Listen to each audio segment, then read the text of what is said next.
Period സമയത്ത് masturbate ചെയ്യുകയാണെങ്കിൽ healthy ആണോ? Period sex and masturbation during periods is also beneficial. ഇപ്പം ഓർഗാസം ആണ് സംഭവിക്കുക, എൻഡോർഫിൻ റിലീസസ് വരും, ഓക്സിറ്റോസിൻ റിലീസ്, ഇതൊക്കെ ഹാപ്പി ഹോർമോൺസ്. നിങ്ങളുടെ മൂഡ് സ്വിങ്സിനെയും നിങ്ങളുടെ പീരിയഡ് ക്രാംസിനെയും ഹെൽപ്പ് ചെയ്യും.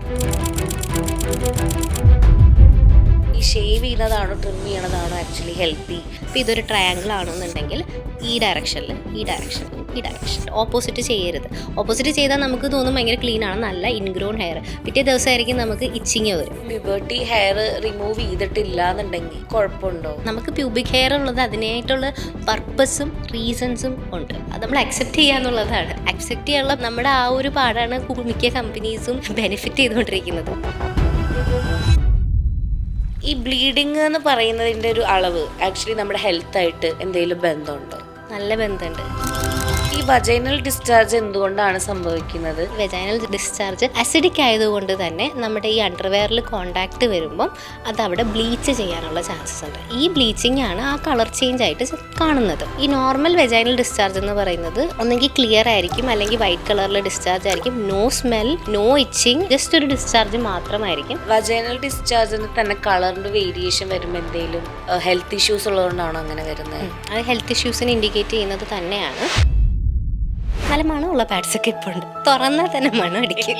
അപ്പം അങ്ങനത്തെ പാഡ്സ് നിങ്ങൾ മാക്സിമം അവോയ്ഡ് ചെയ്യുക. പാഡ് നിങ്ങൾ യൂസ് ചെയ്യേണ്ട ഡ്യൂറേഷൻ എന്ന് പറഞ്ഞു കഴിഞ്ഞാൽ 4 to 6 hours, depends on your flow. ഒരു ചെറിയ കുട്ടി സ്റ്റാർട്ടിംഗ് ദർ മെനാർക്കി നമുക്ക് ഒരു മെൻസ്ട്രൽ കപ്പ് യൂസ് ചെയ്യാൻ സജസ്റ്റ് ചെയ്യാൻ പറ്റും? What is our vagina made up of? It is made up of muscles. ആ ഒരു കേപ്പബിലിറ്റി ഉള്ളത് കൊണ്ട് തന്നെ മെൻസ്ട്രൽ കപ്പ് യൂസ് ചെയ്ത് കഴിഞ്ഞാൽ നിങ്ങളുടെ വെജൈന ലൂസൊന്നും ആവില്ല. ഏത് ഏജിലുള്ള കുട്ടിക്കും മെൻസ്ട്രൽ കപ്പ് യൂസ് ചെയ്യാൻ പറ്റും, as long as they are aware about. Menstrual cup try ചെയ്യുന്നതിന് മുമ്പ് first you have to do this relax. നിങ്ങൾ ഹാൻഡ്സ് നന്നായിട്ട് ക്ലീൻ ആക്കുക. അതിനുശേഷം ഒന്നുകിൽ നിങ്ങൾക്ക് ഇന്ത്യൻ ടോയ്ലറ്റ് ഇരിക്കുന്ന പോലെ സ്ക്വാട്ട് ചെയ്തിട്ടിരിക്കാം, ഇല്ലാന്നുണ്ടെങ്കിൽ ഒരു ഹൈ റൈസ് പ്ലാറ്റ്ഫോമിൽ ഒരു കാലെടുത്ത് വയ്ക്കുക, ഒരു കാല് താഴെ വയ്ക്കുക. അപ്വേർഡ്സ് ആൻഡ് ബാക്ക്വേർഡ്സ് എന്ന് പറഞ്ഞൊരു ഡയറക്ഷനിലാണ് നമ്മൾ മെൻസ്ട്രൽ കപ്പ് ഇൻസേർട്ട് ചെയ്യേണ്ടത്. ഇൻസേർട്ട് ചെയ്തിട്ട് വിട്ടാൽ തന്നെ ഒരു പോപ്പ് സൗണ്ട് കേൾക്കും. നിങ്ങളായിരിക്കും ചിലപ്പോൾ വരുന്ന നെക്സ്റ്റ് ജനറേഷൻ. നിങ്ങൾ വീട്ടിൽ പീരിയഡ്സിനെ കുറിച്ചുള്ള കോൺവെർസേഷൻസ് ഒന്ന് നോർമലൈസ് ചെയ്യാൻ പറ്റുമെങ്കിൽ നോർമലൈസ് ചെയ്യുക. ഫ്യൂച്ചർ ജനറേഷനും കൂടെ ഇത് പകർന്നു കൊടുക്കുക എന്നുള്ളതാണ്.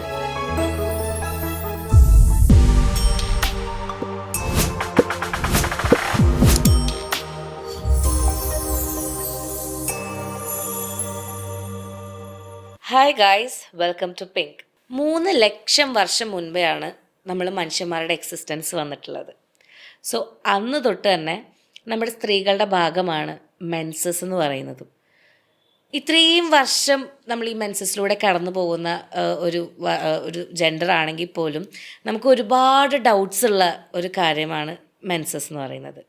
സോ ഇന്നത്തെ എപ്പിസോഡിൽ ഒരുപാട് എന്താ പറയുക ഏരിയകൾ, നമ്മുടെ പീരീഡ്സിനെ പറ്റിയിട്ടുള്ള ഏരിയകൾ കവർ ചെയ്യാനാണ് ഞാൻ നോക്കുന്നത്. പീരീഡ്സ് ഹൈജീൻ ആയിക്കോട്ടെ, യൂസ് ചെയ്യുന്ന പ്രോഡക്റ്റ്സ് ആയിക്കോട്ടെ, നമ്മൾ പ്രാക്ടീസ് ചെയ്യുന്ന കുറേ അൺഹെൽത്തി പ്രാക്ടീസസ് ഉണ്ടാവും, എല്ലാം ഞാൻ ഈ ഒരു എപ്പിസോഡിൽ കവർ ചെയ്യാൻ ആഗ്രഹിക്കുന്നു. നമുക്ക് ഓരോ കമൻറ്റ് ബോക്സിലും നമുക്ക് വരുന്ന മെയിലുകളിലും മെയിനായിട്ട് നമ്മളുടെ അടുത്ത് ഈ ഒരു ടോപ്പിക്ക് സംസാരിക്കാൻ പറ്റുമോ ചോദിച്ചത് കൂടെയാണ് നമ്മളിത് ഇൻക്ലൂഡ് ചെയ്യുന്നത്. സോ ഇന്ന് നമ്മുടെ കൂടെ വന്നിരിക്കുന്ന ഗസ്റ്റ് സെൻസി കെയറിൻ്റെ കോ-ഫൗണ്ടറായ കസ്തൂരി ലാൽ. ഹായ്. ഹായ്. ഇപ്പം നമ്മൾ പീരിയഡ്സ് അല്ലെങ്കിൽ മെനാർക്കി ഈ കാര്യങ്ങളിലൊക്കെ ഒരു അറിവ് ഇപ്പം ഒരു കുട്ടിക്ക് വേണം എന്ന് പറയുന്നതേക്കാൾ ഉപരി നമ്മുടെ ചുറ്റുപാടുള്ള ആൾക്കാർക്കുള്ള നോളജ്, ലൈക്ക് നമ്മുടെ അച്ഛനായാലും ബ്രദർ ആയാലും ബാക്കിയുള്ളവരുടെ നോളജും എത്ര ഇമ്പോർട്ടൻ്റ് ആണ്? ഒരു ഫാമിലിയിൽ എല്ലാവരും പീരിയഡ്സിനെ പറ്റി അറിഞ്ഞിരിക്കണം. ഒരു കുട്ടിയോ ഒരു സ്ത്രീയോ മാത്രമല്ല, അവിടെയുള്ള പുരുഷന്മാരും പീരിയഡ്സിനെ കുറിച്ച് അറിഞ്ഞിരിക്കണം. ഫോർ എക്സാമ്പിൾ, ഞാനൊരു സ്റ്റോറി പറയാം. ലെറ്റ്സ് ജസ്റ്റ് സേ ഒരു വീട്ടിലെ ഒരു കുട്ടിക്ക് ഫസ്റ്റ് പീരിയഡ്സ് ആവാൻ പോവുകയാണെന്ന് വെച്ചോ. അപ്പം അതിനെക്കുറിച്ച് അറിവ് കൊടുക്കുന്നത് ആ കുട്ടിയുടെ അമ്മയാവാം. പീരിയഡ്സ് ആവുമ്പോൾ ആ കുട്ടി ഫസ്റ്റ് ഓഫ് ഓൾ നമ്മുടെ പീരിയഡ് എക്സ്പീരിയൻസ് എങ്ങനെയായിരിക്കും? ഫസ്റ്റ് പീരിയഡ്സ് ആകുമ്പോൾ നമ്മൾ കൺഫ്യൂസ്ഡ് ആയിരിക്കും, ഷോക്ക്ഡ് ആയിരിക്കും, പാഡ് എങ്ങനെ ഉപയോഗിക്കണം എന്നറിയില്ല. അപ്പോൾ ഈ ഇൻഫർമേഷൻ പകർന്നു കൊടുക്കുന്ന അമ്മയുടെ കൂടെ അച്ഛനും കൂടെ ഉണ്ടെന്നുണ്ടെങ്കിൽ ആ ഫാമിലിയിൽ ആ കുട്ടിക്ക് ഈ കാര്യങ്ങൾ ഓപ്പണായിട്ട് എല്ലാവരുടെ അടുത്തും ഒരു ജെൻഡർ ഡിസ്പാരിറ്റി ഇല്ലാണ്ട് ഷെയർ ചെയ്യാൻ പറ്റും എന്നുള്ളൊരു കോൺസെപ്റ്റ് ആ കുട്ടിയുടെ മനസ്സിൽ വരും. What she has A brother, ആ ബ്രദറിനും കൂടെ പറഞ്ഞു കൊടുക്കുകയാണ് പീരിയഡ്സ് എന്താണെന്നുള്ളത്. അപ്പോൾ ആ കുട്ടിക്ക് പീരിയഡ്സ് ആകുമ്പോൾ ആ ബ്രദർ എമ്പത്തി കാണിക്കും. അത് മാത്രമല്ല, ഇപ്പം ആ കുട്ടിയുടെ സ്കൂളിൽ പോകുന്നൊരു കുട്ടിയാണെന്നുണ്ടെങ്കിൽ ആ കുട്ടിയുടെ സ്കൂളിൽ ബാക്കിയുള്ള കുട്ടികൾക്ക് ഒരു പീരിയഡ് സ്റ്റെയിനോ ലീക്കോ വന്നു കഴിഞ്ഞാൽ ജഡ്ജ് ചെയ്യില്ല, കളിയാക്കില്ല. അത് ഒരു എമ്പതിയോടുകൂടി കണ്ടു തുടങ്ങും. അത് മാത്രം ഇതേപോലെ തന്നെ വർക്ക് ചെയ്യുമ്പോൾ കൊളീഗ്സിനെയും ഒരു പീരിയഡ് ലീവ് എടുത്തു കഴിഞ്ഞാൽ ജഡ്ജ് ചെയ്യില്ല.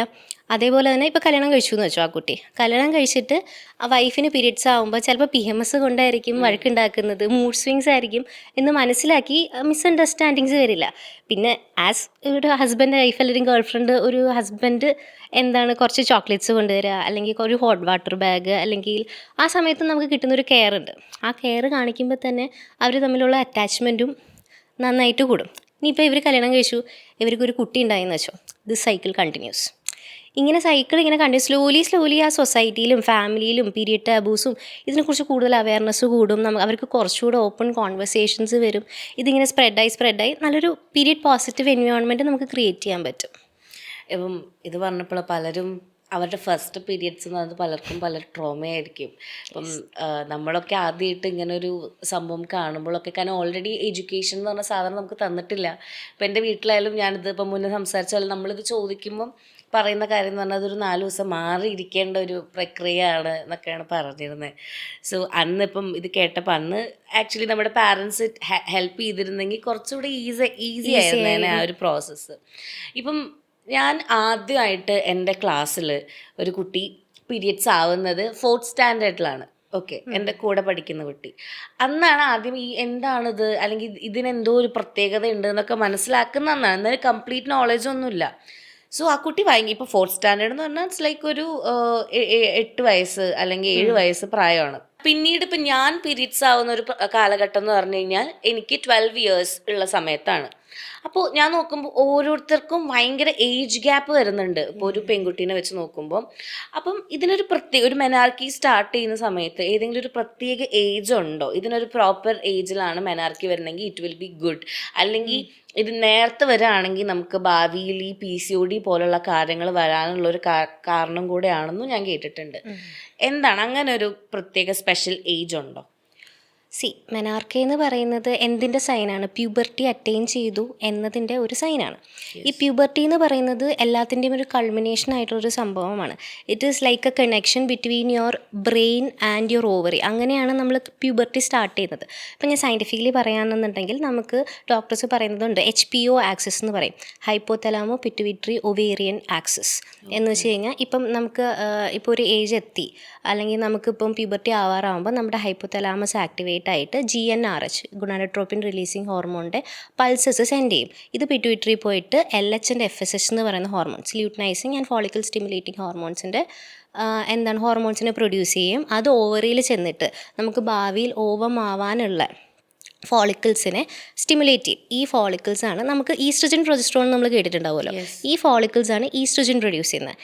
ഈ ഈസ്ട്രജനാണ് പ്യൂബർട്ടീൻ്റെ സമയത്ത് കുട്ടികളിൽ വരുന്ന ക്യാരക്ടേഴ്സ് ഡെവലപ്പ് ചെയ്യിപ്പിക്കുന്നത്. സെക്കൻഡറി സെക്ഷൽ ക്യാരക്ടേഴ്സ് എന്ന് പറയും. ഫോർ എക്സാമ്പിൾ ഫസ്റ്റ് നമുക്ക് വരുന്നത് ബ്രസ്റ്റ് ഡെവലപ്മെൻ്റ് ആയിരിക്കും. ഇതിനെ നമ്മൾ തെലാർക്കെ എന്ന് പറയും. സെക്കൻഡ് വരുന്നത് നമ്മുടെ പ്യൂബിക് ഹെയർ ഡെവലപ്മെൻ്റ് ഒക്കെ ആയിരിക്കും. ഇതിന് പ്യൂബാർക്കെ എന്ന് പറയും. തേർഡ് വരുന്നതാണ് മെനാർക്കെ. അതായത് ഫസ്റ്റ് ബ്ലീഡിങ്ങിനെയാണ് നമ്മൾ മെനാർക്കെ, ഇതും ഒരു പ്രോസസ്സാണ്. ബ്ലീഡ് ചെയ്യുന്നതിനാണ് നമ്മൾ മെനാർക്കെ എന്ന് പറയുന്നത്. ഫസ്റ്റ് ബ്ലീഡിനെയാണ് മെനാർക്കെ എന്ന് പറയുന്നത്.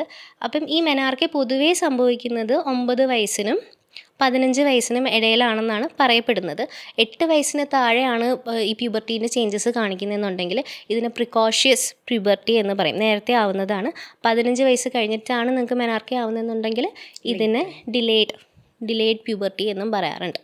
ഈ ഇപ്പം നമ്മൾ നേരത്തെ തന്നെ പീരിയഡ്സ് ആവുമ്പോൾ, ഇപ്പം ഞാൻ നേരത്തെ ചോദിച്ച ഒരു ചോദ്യം കൂടിയാണ്. സോ ഞാനതൊന്നുകൂടെ സ്ട്രക്ചർ ചെയ്ത് ചോദിക്കാം. അതായത് നേരത്തെ നമ്മൾ പീരിയഡ്സ് ആവുകയാണെങ്കിൽ, ഇപ്പം മെനാർക്കി നേരത്തെ വരികയാണെങ്കിൽ ഈ PCOD പോലുള്ള ഇഷ്യൂസ് കാര്യങ്ങളൊക്കെ വരാൻ കൂടുതൽ ചാൻസ് ഉണ്ടോ? എന്തെങ്കിലും പ്രശ്നമുണ്ടോ ഈ ഏർലി മെനാർക്കി എന്ന് പറഞ്ഞു കഴിഞ്ഞാൽ? ഏർലി മെനാർക്കിക്ക് ഒരുപാട് റീസൺസ് ഉണ്ട്. ഒരു പെർട്ടിക്കുലർ റീസൺ മാത്രമാണെന്ന് നമുക്ക് പറയാൻ പറ്റില്ല. അതിൽ ഒരു എക്സാമ്പിൾ, ഇപ്പോൾ ജനറ്റിക് റീസൺസ് ഉണ്ടാവാം. കാരണം അമ്മയ്ക്ക് നേരത്തെ പീരിയഡ്സ് ആയിട്ടുണ്ടെന്നുണ്ടെങ്കിൽ മകൾക്കത് നേരത്തെ പീരിയഡ്സ് ആവാനുള്ള ചാൻസസ് ഉണ്ട്. The second chance is that ഇപ്പോഴത്തെ ലൈഫ് സ്റ്റൈലിൻ്റെ കുറേ ഫാക്ടേഴ്സ് ഉണ്ട്. പണ്ടൊക്കെ നമ്മൾ ചോറും പയറും കഴിക്കും, പുറത്ത് കളിക്കാൻ പോകും, അങ്ങനത്തെ ഒരു കോൺസെപ്റ്റ് ആയിരുന്നു. ഇപ്പോൾ കുട്ടികൾ ഫ്ലാറ്റിനുള്ളിലാണ്, അവർക്ക് സ്വിഗ്ഗി സൊമാറ്റോ ഉണ്ട്, ഫുഡ് ഈസി ആയിട്ട് ഓർഡർ ചെയ്യാൻ പറ്റും. അപ്പം എല്ലാവരും കുറച്ച് ഒബീസ് ആൻഡ് ഓവർ വെയ്റ്റിൻ്റെ ഒരു കോൺസെപ്റ്റ് വരുന്നുണ്ട്. അപ്പം ഒരു പ്രശ്നം എന്താണെന്ന് വെച്ച് കഴിഞ്ഞാൽ നമുക്ക് ഫാറ്റ് ഉണ്ടെന്നുണ്ടെങ്കിൽ ഫാറ്റ് ലെപ്റ്റിൻ പ്രൊഡ്യൂസ് ചെയ്യും. ഈ ലെപ്റ്റിനാണ് ഹൈപ്പോതലാമസിന് ചെന്നിട്ട്, ഞാൻ HPO ആക്സിസിനെ പറ്റി പറഞ്ഞല്ലോ, ഹൈപ്പോതലാമസിൽ ചെന്നിട്ട് പറയും കുട്ടി മെച്ചുവറായി, അല്ലെങ്കിൽ നമുക്ക് മെൻസ്ട്രേഷനുള്ള ടൈമായി, ആ ഒരു ബോഡി ഫാറ്റ് വെച്ചിട്ട് പറയുമ്പം ഹൈപ്പോതലാമസ് നേരത്തെ ആക്ടിവേറ്റ് ആവാനുള്ള ചാൻസസ് ഉണ്ട്. അത് ബോഡി ഫാറ്റിൻ്റെയും ലെപ്റ്റിൻ്റെയും കാരണം. പിന്നെ വേറൊരു കാര്യം, എക്സസൈസ് ഇല്ല. നമ്മൾ ഫുൾ ഇരുന്ന് TV കാണുകയാണല്ലോ. വേറൊരു പ്രശ്നമുള്ളത് രാത്രി കാലങ്ങളിൽ കൂടുതൽ സ്ക്രീൻ ടൈം കിട്ടുക എന്നുള്ളതാണ്. നമുക്ക് മെലട്ടോണിൻ പ്യൂബർട്ടി ഡിലേ ചെയ്യാൻ വേണ്ടി ഹെൽപ്പ് ചെയ്യുന്ന ഒരു സംഭവമാണ്. അപ്പോൾ നമ്മുടെ മെലട്ടോണിൻ്റെ റിതം തെറ്റിക്കഴിഞ്ഞ് കഴിഞ്ഞാൽ ഏർലി പ്യൂബർട്ടി വരാനുള്ള ചാൻസസ് ഉണ്ട്. അപ്പോൾ രാത്രിയിൽ സ്ക്രീൻ ടൈം കുറയ്ക്കാൻ നോക്കുക, ഈ ബ്ലൂ ലൈറ്റ് കുറയ്ക്കാൻ നോക്കുക എന്ന് പറയും. ഇതൊരു ഫാക്ടറാണ്. അല്ലാണ്ട് കുറേ മെഡിക്കൽ ഫാക്ടേഴ്സും ഇതിൽ വരുന്നുണ്ട്, പക്ഷേ റെയറാണ്. അതിൽ ഫസ്റ്റ് വരുന്നതെന്ന് വെച്ച് കഴിഞ്ഞാൽ, ഞാൻ പറഞ്ഞു ബ്രെയിൻ ഓവറി കണക്ഷനാണ് വരുന്നത്. അപ്പം ഹൈപ്പോതലാമിക് അല്ലെങ്കിൽ ബ്രെയിനിൽ എന്തെങ്കിലും ലീഷൻസോ ട്യൂമേഴ്സോ ഉണ്ടെന്നുണ്ടെങ്കിലും നേരത്തെ പ്യൂബർട്ടി അറ്റൈൻ ചെയ്യാനുള്ള ചാൻസസ് ഉണ്ട്. പിന്നെ എന്തെങ്കിലും അഡ്രിനൽ ഇഷ്യൂസ്, ഹോർമോണൽ ഇഷ്യൂസ് ഉണ്ടെങ്കിൽ, തൈറോയിഡ് ഇഷ്യൂസ് ഉണ്ടെങ്കിൽ, ഇതൊക്കെ ഒരു ആഡഡ് ഫാക്ടറായിട്ട് ആക്ട് ചെയ്യാനുള്ള ചാൻസസ് ഉണ്ട്. സോ നിങ്ങൾക്ക് 8 വയസ്സിന് മുന്നേ പീരിയഡ്സ് ആവുകയാണ്, അല്ലെങ്കിൽ പ്യൂബർട്ടിയുടെ സൈൻസ് ഒക്കെ കാണിക്കുന്നുണ്ടെന്നുണ്ടെങ്കിൽ better consult a doctor. Okay. So ഇപ്പം നമ്മൾ ഈ ഒരു ഹോർമോണൽ ഇംബാലൻസ് വരുമ്പോഴുള്ള പ്രശ്നങ്ങളാണ് ഈ PCOD എന്ന് പറയുന്ന സംഭവം നമ്മൾ കേട്ടിട്ടുണ്ട്.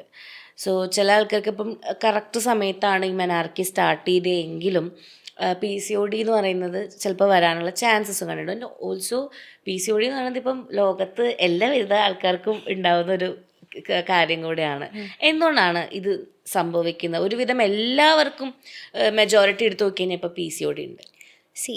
ഞാൻ പറഞ്ഞു ഏർലി മെനാർക്കേൻ്റെ കോംപ്ലിക്കേഷനായിട്ട് PCOD വരണം എന്നില്ല. പക്ഷേ ഏർലി മെനാർക്കേൻ്റെ കോസ് എന്താണ് എന്നുള്ളത് നമ്മൾ കണ്ടുപിടിക്കുക. ഇപ്പം ഞാൻ പറഞ്ഞു, ഇപ്പം ഹൈ ബോഡി ഫാറ്റാണ്, ഒബീസിറ്റി ആണ്, എക്സസൈസ് ഇല്ല, ഇതൊരു ലൈഫ് സ്റ്റൈൽ ഫാക്ടറാണ്.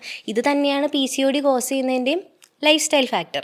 ഇത് കാരണം നിങ്ങൾക്ക് PCOD വരാൻ പറ്റും. പക്ഷേ ഏർലി മെനാർക്കെ കാരണം നിങ്ങൾക്ക് PCOD വരണം എന്നില്ല. പക്ഷേ ഈ ലൈഫ് സ്റ്റൈൽ ഫാക്ടേഴ്സ് എല്ലാം കൂടെ കൾമിനേറ്റ് ചെയ്തിട്ട് നിങ്ങൾക്ക് PCOD വരാനുള്ള ചാൻസസ് ഉണ്ട്.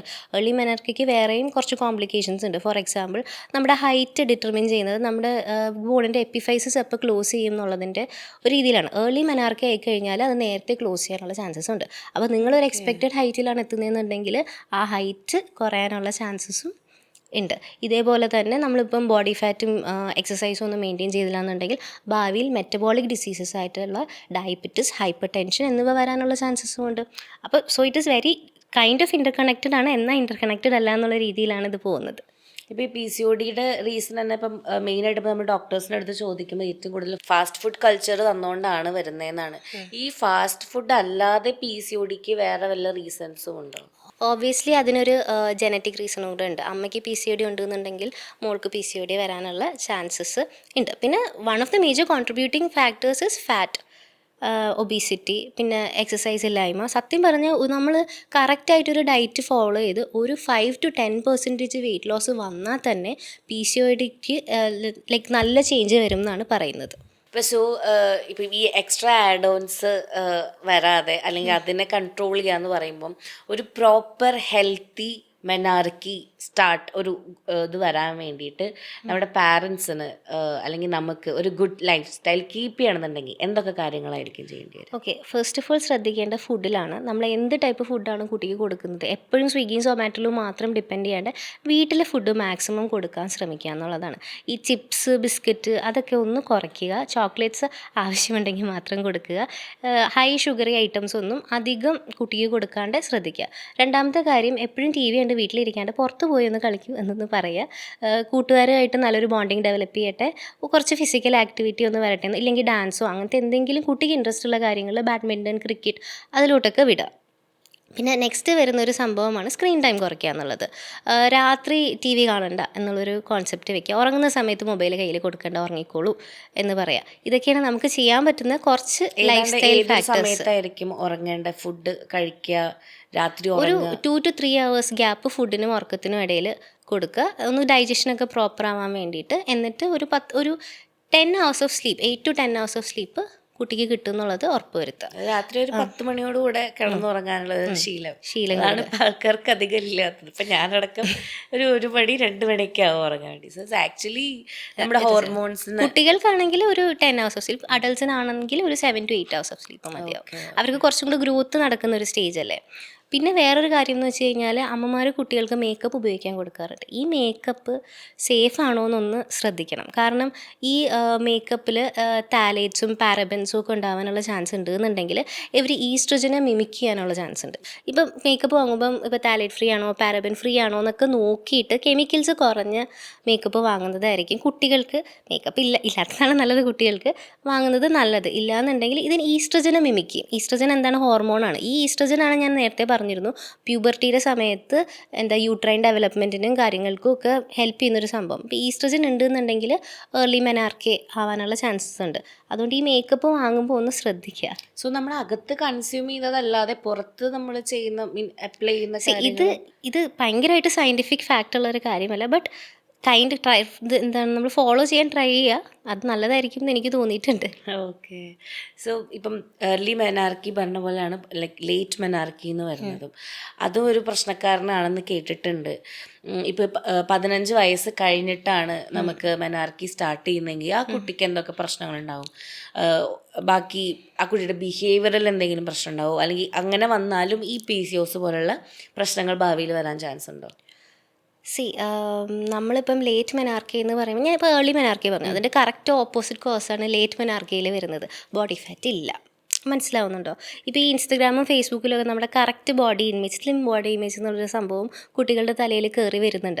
അപ്പോൾ ഇവർ ഓവറായിട്ട് ഡയറ്റ് ചെയ്ത് എക്സസൈസ് ചെയ്ത് ബോഡി വെയിറ്റ് ഇല്ലാണ്ടാവുമ്പോൾ അവിടെ ലെപ്റ്റിൻ ഇല്ല സിഗ്നൽ ചെയ്യാൻ വേണ്ടിയിട്ട്. ലെപ്റ്റിൻ എന്ന് പറഞ്ഞ ഹോർമോൺ ഇല്ല. അങ്ങനെയാണെന്നുണ്ടെങ്കിൽ മെനാർക്കി തുടങ്ങാനുള്ള, പ്യൂബർട്ടി തുടങ്ങാനുള്ള സിഗ്നൽസ് അവിടെ ഉണ്ടാവില്ല. വേറൊരു ഫാക്ടർ വരുന്നതെന്ന് വെച്ച് കഴിഞ്ഞാൽ കുട്ടികൾക്ക് ഈറ്റിംഗ് ഡിസോർഡേഴ്സ് ഇപ്പോൾ വരുന്നുണ്ട്. ലൈക്ക് അനോറക്സിയ, ബുളീമിയ, അങ്ങനത്തെ ഈറ്റിംഗ് ഡിസോർഡേഴ്സ് വന്നു കഴിഞ്ഞാൽ എന്തൊക്കെയാണ് ആ ടേംസും അതിൻ്റെ മീനിങ്? അനോറക്സിയ എന്ന് പറഞ്ഞു കഴിഞ്ഞാൽ ഫുഡ് ഒട്ടും കഴിക്കാണ്ടിരിക്കുക, പേടിച്ചിട്ട് വണ്ണം വെക്കും എന്ന് പേടിച്ചിട്ട്, സൈക്കോളജിക്കലാണ്. ഫുഡ് ഒട്ടും കഴിക്കാണ്ടിരിക്കുക. ബുളീമിയ എന്ന് വെച്ച് കഴിഞ്ഞാൽ ഈ കുട്ടി ഫുഡ് കഴിച്ചു കഴിഞ്ഞാലും അത് പോയി വൊമിറ്റ് ചെയ്ത് കളയാണ്. ഈ ഫിംഗേഴ്സ് വയൽ ഇൻസേർട്ട് ചെയ്തിട്ട് വൊമിറ്റ് ചെയ്ത് കളയും. അവർക്ക് പേടിയാണ്, വണ്ണം വെക്കും എന്നുള്ള പേടിയാണ്. ഇതൊക്കെ ബോഡി ഇമേജ് ഇഷ്യൂസ് കാരണം വരുന്നതാണ്. ഇങ്ങനെയൊക്കെ ചെയ്ത് കഴിഞ്ഞാലും അവർക്ക് ബോഡി ഫാറ്റ് ഉണ്ടാവില്ല. അപ്പം ബോഡി ഫാറ്റ് ഇല്ലയെന്നുണ്ടെങ്കിൽ ഈ ലെപ്റ്റിൻ പ്രൊഡ്യൂസ് ചെയ്യില്ല, അവർക്ക് പ്യൂബർട്ടി ഡിലേ ആവാനുള്ള ചാൻസസ് ഉണ്ട്. And there are other medical conditions also. കാരണം ഇതേപോലെ ഹോർമോണൽ ഇഷ്യൂസ് ഉണ്ടെന്നുണ്ടെങ്കിലും പ്യൂബർട്ടി ഡിലേ ആവാനുള്ള ചാൻസസ് ഉണ്ട്. ആൻഡ് ദെൻ ജെനറ്റിക് കണ്ടീഷൻസ്, ചില ജെനറ്റിക് കണ്ടീഷൻസിലും പ്യൂബർട്ടി ഡിലേ ആവാനുള്ള ചാൻസസ് ഉണ്ട്. ഫോർ എക്സാമ്പിൾ ഇപ്പോൾ ടേണർ സിൻഡ്രോം, കോൾമൻ സിൻഡ്രോം പോലത്തെ കുറച്ച് സിൻഡ്രോംസ് ഉണ്ട്. അത് വന്നാലും ഡിലേ ആവാനുള്ള ചാൻസസ് ഉണ്ട്. ആൻഡ് ദെൻ ചിലർക്ക് പീരിയഡ്സ് ആവും. പക്ഷേ പീരിയഡ്സ് ആയിക്കഴിഞ്ഞാൽ പീരിയഡ് ബ്ലഡ് പുറത്തോട്ട് വരില്ല. ബിക്കോസ് ഹൈമനെ പറ്റി കേട്ടിട്ടുണ്ടോ എന്ന് എനിക്കറിയില്ല. ഈ ഹൈമൻ ചില സമയത്ത് ഫുള്ളി വെജൈനേനെ കവർ ചെയ്തിട്ടിരിക്കും. അങ്ങനെ ഇംപെർഫറേറ്റ് ഹൈമൻ എന്ന് പറയും. അങ്ങനെയാണെന്നുണ്ടെങ്കിൽ ചിലപ്പോൾ പീരിയഡ്സ് ആയാലും ബ്ലഡ് പുറത്തോട്ട് വരില്ല. അവർക്ക് പീരിയഡ്സിൻ്റെ ഫുൾ സിംറ്റംസ് ഉണ്ടാവും, പക്ഷെ പുറത്തോട്ട് വരാൻ പറ്റില്ല. അത് ഡിലേഡ് പ്യൂബർട്ടിയുടെ ഒരു കോസല്ല. പക്ഷെ ആ സമയത്താണെങ്കിൽ നമുക്ക് പീരിയഡ്സ് ആയില്ലല്ലോ എന്നുള്ളൊരു കൺഫ്യൂഷൻ നമ്മുടെ മനസ്സിൽ വരാൻ ചാൻസ് ഉണ്ട്. ആൻഡ് ദെൻ ഇപ്പോൾ യൂട്രൈൻ അനോമലീസ് എന്തെങ്കിലും ഉണ്ടെങ്കിലും ഇത് വരാനുള്ള ചാൻസ് ഉണ്ട്. ഇപ്പോൾ ഡിലേഡ് പ്യൂബർട്ടി ആണെങ്കിലും that means you should consult a doctor and get it test എന്നുള്ളതാണ് അതിൻ്റെ കൺക്ലൂഷനിൽ നമ്മൾ വരിക. ഇപ്പം ഏർലി മെനാർക്കി അല്ലെങ്കിൽ ലേറ്റ് മെനാർക്കി എന്ന് പറയുന്ന ഈ ഒരു കാര്യം നമ്മൾ ഇൻഫെർട്ടിലിറ്റിയെ ബാധിക്കുന്നു, അല്ലെങ്കിൽ ഇൻഫെർട്ടിലിറ്റി വരാൻ സാധ്യതയുണ്ടോ? Depends on the cause. ഇപ്പോൾ ഏർലി മെനാർക്കി എന്തുകൊണ്ട് വരുന്നു, ലേറ്റ് മെനാർക്കി എന്തുകൊണ്ട് വരുന്നു? ഇപ്പോൾ ഞാൻ പറഞ്ഞു ഇതിൽ ജനറ്റിക് കണ്ടീഷൻസ് ഉണ്ടാവാൻ ചാൻസ് ഉണ്ട്, ഇതിൽ യൂട്രൈൻ അനോമലീസ് വരാൻ ചാൻസ് ഉണ്ട്. ഇങ്ങനെയൊക്കെ ആണെന്നുണ്ടെങ്കിൽ ഇൻഫെർട്ടിലിറ്റിക്കുള്ള ചാൻസസും കൂടുതലാണ്. പക്ഷേ നമ്മുടെ ഇപ്പോൾ ലൈഫ് സ്റ്റൈൽ കാരണം വരുന്നതാണ്, ഒബീസിറ്റി കാരണം വരുന്നതാണ്, അല്ലെങ്കിൽ ഫുഡ് കഴിക്കാത്തത് കാരണം വരുന്നതാണ്, ഫാറ്റ് ലോസ് കാരണം വരുന്നതാണ്, ഇങ്ങനെയൊക്കെയുള്ള ഫാക്ടേഴ്സ് ആണെന്നുണ്ടെങ്കിൽ നമുക്ക് വെറും ലൈഫ് സ്റ്റൈൽ മോഡിഫിക്കേഷൻസ് വെച്ചിട്ട് ഇതൊക്കെ കറക്റ്റ് ചെയ്ത് കഴിഞ്ഞാൽ ഫെർട്ടിലിറ്റി കറക്റ്റായിട്ട് മെയിൻറ്റെയിൻ ചെയ്ത് കൊണ്ടുപോകാൻ പറ്റും. So depends on the cause. എന്തുകൊണ്ട് ഇത് വരുന്നു? ചിലപ്പോൾ ഒന്നും കാണില്ല. ചിലർക്ക് കുറേ ഏർലി മെനാർക്കിക്ക് കുറേ ക്ലോസസ് ഇഡിയോപ്പത്തിക്കാണ്, വെറുതെ ആവും. അങ്ങനെയാണെന്നുണ്ടെങ്കിൽ അത് ഫെർട്ടിലിറ്റിയെ ബാധിക്കേണ്ട കാര്യങ്ങളൊന്നുമില്ല. സോ അതിൻ്റെ കോസ് എന്താണ്, അതനുസരിച്ചിരിക്കും ഫെർട്ടിലിറ്റി എഫക്റ്റ് ആവോ ഇല്ലേ എന്നുള്ളത്. സോ എങ്ങനെ വന്നാലും ഇതൊന്ന് ടെസ്റ്റ് ചെയ്യുക, അല്ലെങ്കിൽ എന്താണ് അതിൻ്റെ കോസ് കണ്ടുപിടിക്കുക എന്നുള്ളതാണ്. റൂട്ട് കോസ് എന്താണെന്ന് കണ്ടുപിടിക്കുക. ഇപ്പം ഞാൻ പലപ്പോഴും കേട്ടിട്ടുണ്ട് കുറേ പേരുടെ ഈ പ്രഗ്നൻസി ടൈമിൽ PCOD ഉള്ളതിൻ്റെ കുറച്ച് കോംപ്ലിക്കേഷൻസ് ഉണ്ടായിരുന്നു എന്നുള്ളത്. അപ്പോൾ ഈ PCOD എന്ന് പറയുന്നത് നമ്മുടെ ഇതേപോലെ ഇൻഫെർട്ടിലിറ്റി വരാനുള്ള ചാൻസ് ഉണ്ടോ, അല്ലെങ്കിൽ PCOD ഉള്ള ആൾക്കാർക്ക് ഈ പ്രഗ്നൻസി ടൈമിലും എന്തെങ്കിലും പ്രശ്നം വരാൻ ചാൻസ് ഉണ്ടോ? PCOD ഉള്ള ആൾക്കാർക്ക് പ്രഗ്നൻസി ടൈമിൽ ഇഷ്യൂസ് വരാനുള്ള ചാൻസസ് ഉണ്ട്. ബിക്കോസ് അവർ depends on how much they worked on it before getting pregnant also. അവർ എത്ര അതിന് വർക്ക് ചെയ്തു, അതിന് ട്രീറ്റ്മെൻറ്റ് എടുത്തിട്ടുണ്ടോ, അതോ സ്പോണ്ടേനിയസ്ലി കൺസീവ് ആയതാണോ എന്ന് അനുസരിച്ചിരിക്കും. ബട്ട് കോംപ്ലിക്കേഷൻസ് വരാൻ ചാൻസ് ഉണ്ട്. ഫോർ എക്സാമ്പിൾ ജെസ്റ്റേഷണൽ ഡയബറ്റിസ് വരാൻ ചാൻസ് ഉണ്ട്. എന്ന് വെച്ചാൽ പ്രഗ്നൻസീൻ്റെ സമയത്ത് ഡയബറ്റിസ് വരാനുള്ള ചാൻസസ് ഉണ്ട്, അബോർഷൻസ് ആവാനുള്ള ചാൻസസ് ഉണ്ട്. ഇതൊക്കെ അവർ ഏത് രീതിയിലാണ് പ്രഗ്നൻ്റ് ആവുന്നതിന് മുമ്പേ PCOD മാനേജ് ചെയ്തിട്ടുള്ളത് അതിനനുസരിച്ചിരിക്കും. ഈ PCOD എന്ന് പറഞ്ഞാൽ നമുക്ക് റെഗുലറായിട്ട് ഈ ബ്ലഡ് വരില്ല എന്നത് മാത്രമാണോ സിംറ്റം? ഇല്ല, ഒരുപാട് സിംറ്റംസ് ഉണ്ട്. PCOD എന്ന് പറഞ്ഞു കഴിഞ്ഞാൽ ഒരു സിംറ്റം മാത്രമല്ല, കുറേ സിംറ്റംസ് ഉള്ളൊരു സംഭവമാണ്. For example excessive facial hair, hirsutism എന്ന് പറയും, അതൊരു സിംറ്റമാണ്. അതിൻ്റെ കൂടെ തന്നെ മെയിൻലി സെൻട്രൽ ഒബീസിറ്റി. നന്നായിട്ട് നമ്മൾ വെയിറ്റ് കുറയ്ക്കാനായിട്ട് ശ്രമിക്കും, വെയിറ്റ് കുറയില്ല, നമുക്ക് നന്നായിട്ട് ക്രേവിങ്സ് ഉണ്ടാവും. പിന്നെ ഈ ഒരു PCOD ഉള്ളവർക്ക് നമ്മൾ പറയാറുണ്ട് എപ്പോഴും പ്രോട്ടീൻ ഇൻടേക്ക് നിങ്ങൾ ശ്രദ്ധിക്കണം എന്നുള്ളത്. ബിക്കോസ് നമുക്ക് ഇടയ്ക്കിടയ്ക്ക് ഇങ്ങനെ ക്രേവിങ് വരുന്നതുകൊണ്ട് ഷുഗർ ഒന്ന് സ്റ്റെബിലൈസ് ചെയ്ത് നിൽക്കാൻ വേണ്ടിയിട്ട്. PCODയുടെ മെയിൻ റീസൺ എന്താണെന്ന് വെച്ച് കഴിഞ്ഞാൽ ഇൻസുലിൻ റെസിസ്റ്റൻസ്. അപ്പം ഇൻസുലിൻ റെസിസ്റ്റൻസ് നമുക്ക് എങ്ങനെ ടാക്കിൾ ചെയ്യാം എന്നുള്ളതാണ് നമ്മൾ മെയിനായിട്ട് ശ്രദ്ധിക്കേണ്ടത്. ഈ PCOD നമ്മൾ ഈ കാര്യങ്ങളൊക്കെ പറഞ്ഞുകൊണ്ട് ഞാൻ പറയാണ്, ഇപ്പം എൻ്റെ അമ്മയ്ക്ക് ഇപ്പം ഭയങ്കര ഹെവി ബ്ലീഡിങ് ആണ്. സോ ഹെവി ബ്ലീഡിങ് എന്നുള്ളൊരു ടേം ഞാനിപ്പം റീസെൻ്റ്ലി എൻ്റെ അമ്മ പറയുമ്പോഴാണ് ഇത്രയും ബ്ലീഡിങ് ഉണ്ടോ എന്നൊക്കെ ഞാൻ മനസ്സിലാക്കുന്നത്. ഒരു ഏജ് കഴിഞ്ഞാൽ, സർട്ടൺ ഏജ് കഴിഞ്ഞാൽ ചിലർക്ക് ഹെവി ബ്ലീഡിങ് വരുന്നു, അല്ലെങ്കിൽ ചില ആൾക്കാർക്ക് മുന്നേ തന്നെ ഹെവി ബ്ലീഡിങ് സ്റ്റാർട്ട് ചെയ്യുന്നു. അപ്പം ഈ ബ്ലീഡിങ് എന്ന് പറയുന്നതിൻ്റെ ഒരു അളവ് ആക്ച്വലി നമ്മുടെ ഹെൽത്തായിട്ട് എന്തെങ്കിലും ബന്ധമുണ്ടോ? നല്ല ബന്ധമുണ്ട്. നമ്മൾ എന്താണ് ആദ്യം ഹെവി ബ്ലീഡിങ് അല്ലെങ്കിൽ നോർമൽ പീരിയഡ്സ് എന്താണെന്ന് നോർമൽ പീരിയഡ്സിൻ്റെ സമയത്ത് നമുക്ക് എത്ര ബ്ലഡ് ലോസ് വരും എന്നുള്ളത് ആദ്യം മനസ്സിലാക്കാം. നമുക്ക് നോർമൽ പീരിയഡ്സിൽ അപ് ടു 80 ml, സാധാരണ 30 to 40 ml of blood loss ആണ് നമ്മൾ എക്സ്പെക്റ്റ് ചെയ്യുന്നത്. പക്ഷേ ഹെവി ബ്ലീഡിങ്ങിൻ്റെ സമയത്ത് നമ്മൾ മെനോറേജിയ എന്ന് പറയും, more than 80 ml of blood loss ആണ് വരുന്നത്. അപ്പോൾ ഈ more than 80 ml of blood loss വരുമ്പോൾ അതിന് നമുക്ക് മെഷർ ചെയ്ത് നോക്കാൻ പറ്റില്ലല്ലോ. അപ്പം നമുക്കത് എങ്ങനെ മനസ്സിലാക്കാൻ പറ്റും? നിങ്ങൾ 1-2 മണിക്കൂർ കൂടുമ്പോൾ പാഡ്സ് സോക്കായിട്ട് പാഡ്സ് എപ്പോഴും ഇങ്ങനെ മാറ്റിക്കൊണ്ടിരിക്കും.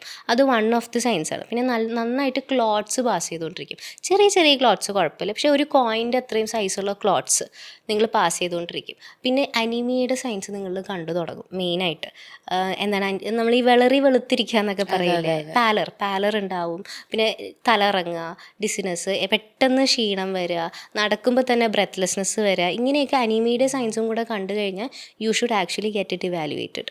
ഇപ്പം ഈ ഹെവി ബ്ലീഡിങ് എന്ന് പറയുന്നത് ചില സമയത്ത് ഒരു ഇടയിൽ വരുന്ന ഒരു പ്രോസസ്സും കൂടെ ആയിരിക്കും. ഇപ്പം 1 തൊട്ടിട്ട് 7 ദിവസം വരെ നമുക്ക് പീരീഡ്സ് ഉണ്ടെങ്കിൽ അതിൽ ചിലപ്പോൾ ആദ്യത്തെ 2 ദിവസം വന്നില്ലെങ്കിൽ ചിലപ്പോൾ 3-ാമത്തെ ദിവസമായിരിക്കും ഹെവി ബ്ലീഡിങ് കാണിക്കുക. അല്ലെങ്കിൽ പൊതുവേ ഞാൻ കേട്ടിട്ടുണ്ട് പീരീഡ്സിൻ്റെ 2-ാമത്തെ ദിവസം കുറച്ച് ബ്ലീഡിങ് ഉള്ള ദിവസമാണ് എന്നുള്ളത്.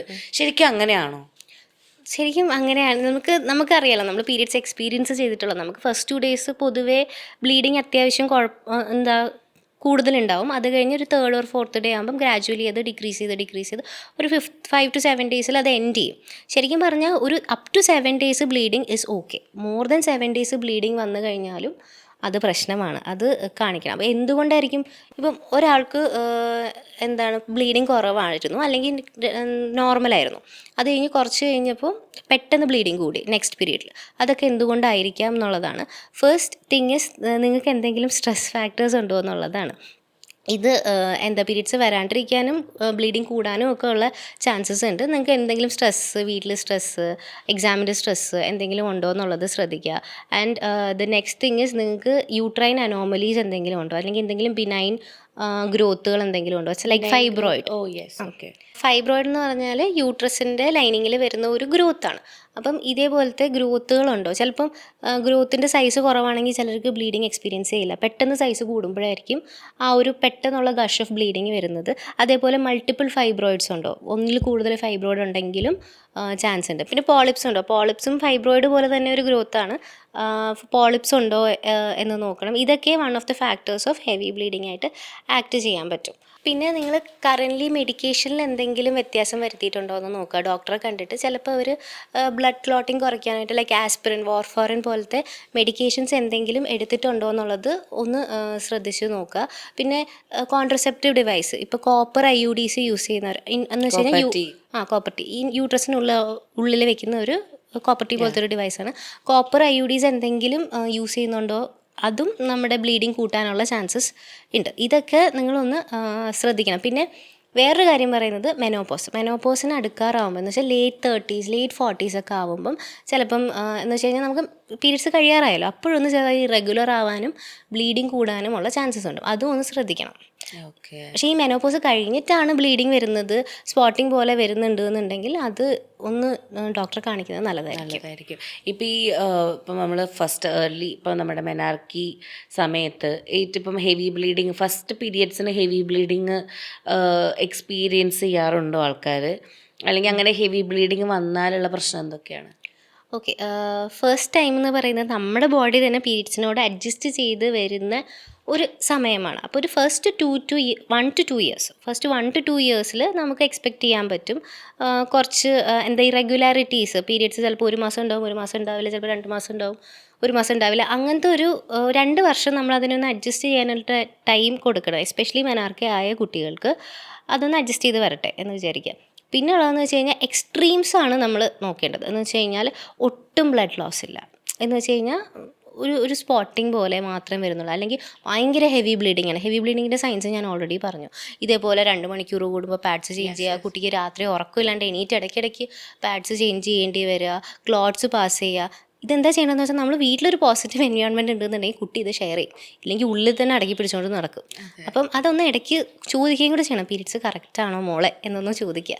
അപ്പം അത് പാഡ്സ് കറക്റ്റായിട്ട് ചേഞ്ച് ചെയ്യുന്നുണ്ടോ, എത്ര മണിക്കൂർ കൂടുമ്പോഴാണ് ചേഞ്ച് ചെയ്യുന്നത്, എത്ര പാഡ്സ് യൂസ് ചെയ്യുന്നുണ്ട്, ഇതൊക്കെ ഒന്ന് ശ്രദ്ധിക്കണം. ഇങ്ങനെ ഹെവി ബ്ലീഡിങ് ഉണ്ട് പ്രത്യേകിച്ച് കുട്ടികളിൽ. അതും ഇപ്പം ഞാൻ കേരളത്തിൻ്റെ കാര്യം തന്നെ പറയുകയാണെന്നുണ്ടെങ്കിൽ 1 in 3 women have അനീമിയ എന്ന് വെച്ച് കഴിഞ്ഞാൽ രക്തക്കുറവ്. അപ്പോൾ ഈ കുട്ടികളിൽ പ്രത്യേകിച്ച് അവരുടെ സ്റ്റഡീസിനെ ഇത് എഫക്റ്റ് ചെയ്യും. അവർക്ക് പാലർ, ക്ഷീണം, ഒട്ടും ആക്റ്റീവ് ആവില്ല അവർക്ക് എന്താണ് എപ്പോഴും ഇങ്ങനെ ക്ഷീണിച്ച് ഫെറ്റീഗ്ഡ് ആയിട്ടിരിക്കാനുള്ളൊക്കെ ചാൻസസ് ഉണ്ട്. അപ്പോൾ ഇതിൻ്റെ റീസൺ ചിലപ്പോൾ അനീമിയ ആവാം. അപ്പോൾ ഇത് ചോദിക്കുക. നല്ല ഹെവി ബ്ലീഡിങ് ഉണ്ടെങ്കിൽ ഒരു ഡോക്ടറിനെ കണ്ട് കൺസൾട്ട് ചെയ്ത് മെഡിസിൻസ് എടുക്കുന്നതായിരിക്കും നല്ലത്.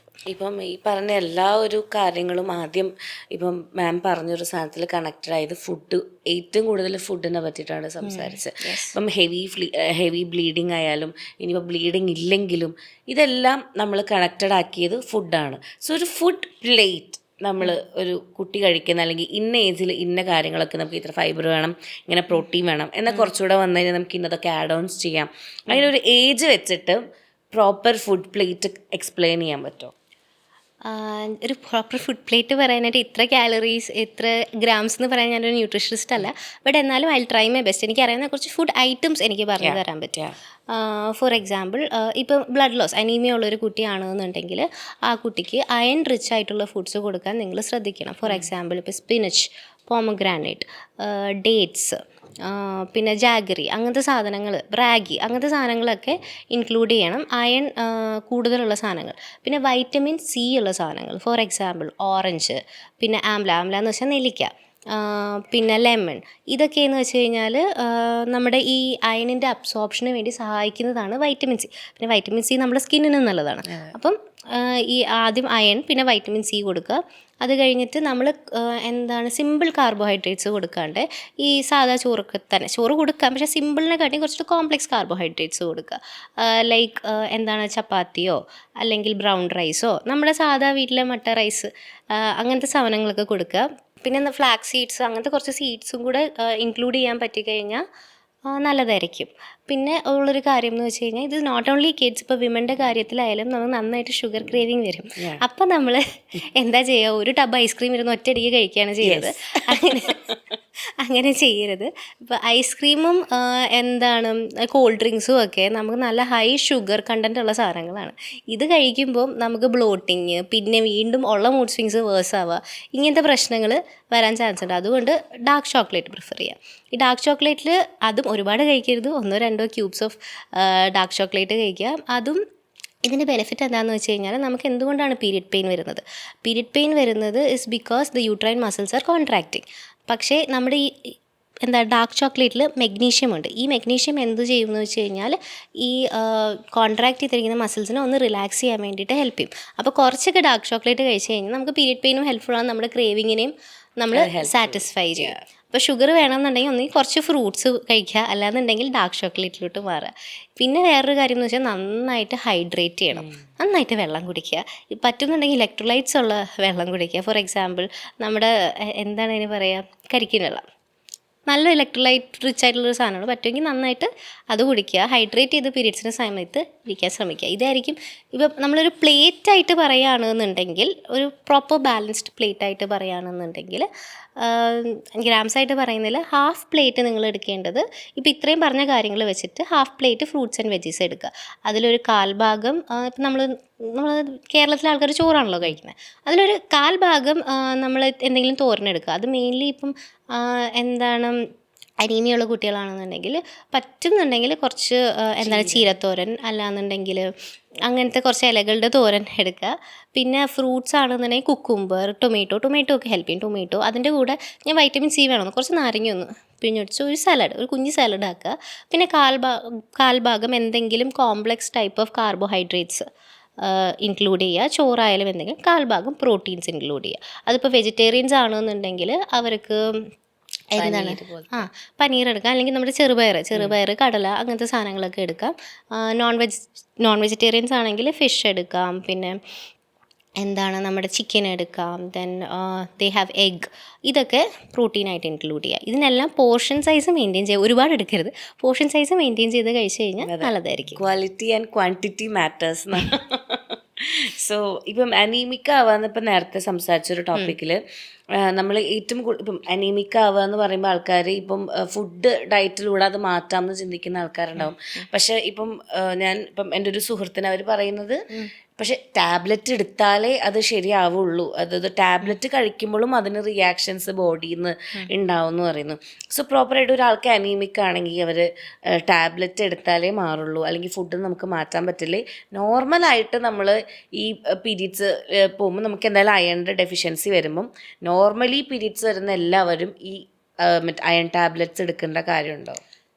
ഡിപ്പെൻസ്. ബിക്കോസ് ആദ്യം നിങ്ങൾ ചെയ്യേണ്ടത് what is your cause of anaemia, എന്താണ് നിങ്ങളുടെ അനീമിയയുടെ കോസ് എന്ന് കണ്ടുപിടിക്കുക. ഇപ്പോൾ പീരിയഡ്സ് ആണ് അനീമിയയുടെ കോസ് എന്നുണ്ടെങ്കിൽ അതിന് പ്രോപ്പറായിട്ട് ഹെവി ബ്ലീഡിങ് എന്തുകൊണ്ട് വരുന്നു എന്ന് കണ്ടുപിടിച്ച് അതിനുള്ള ട്രീറ്റ്മെൻറ്റ് എടുക്കണം.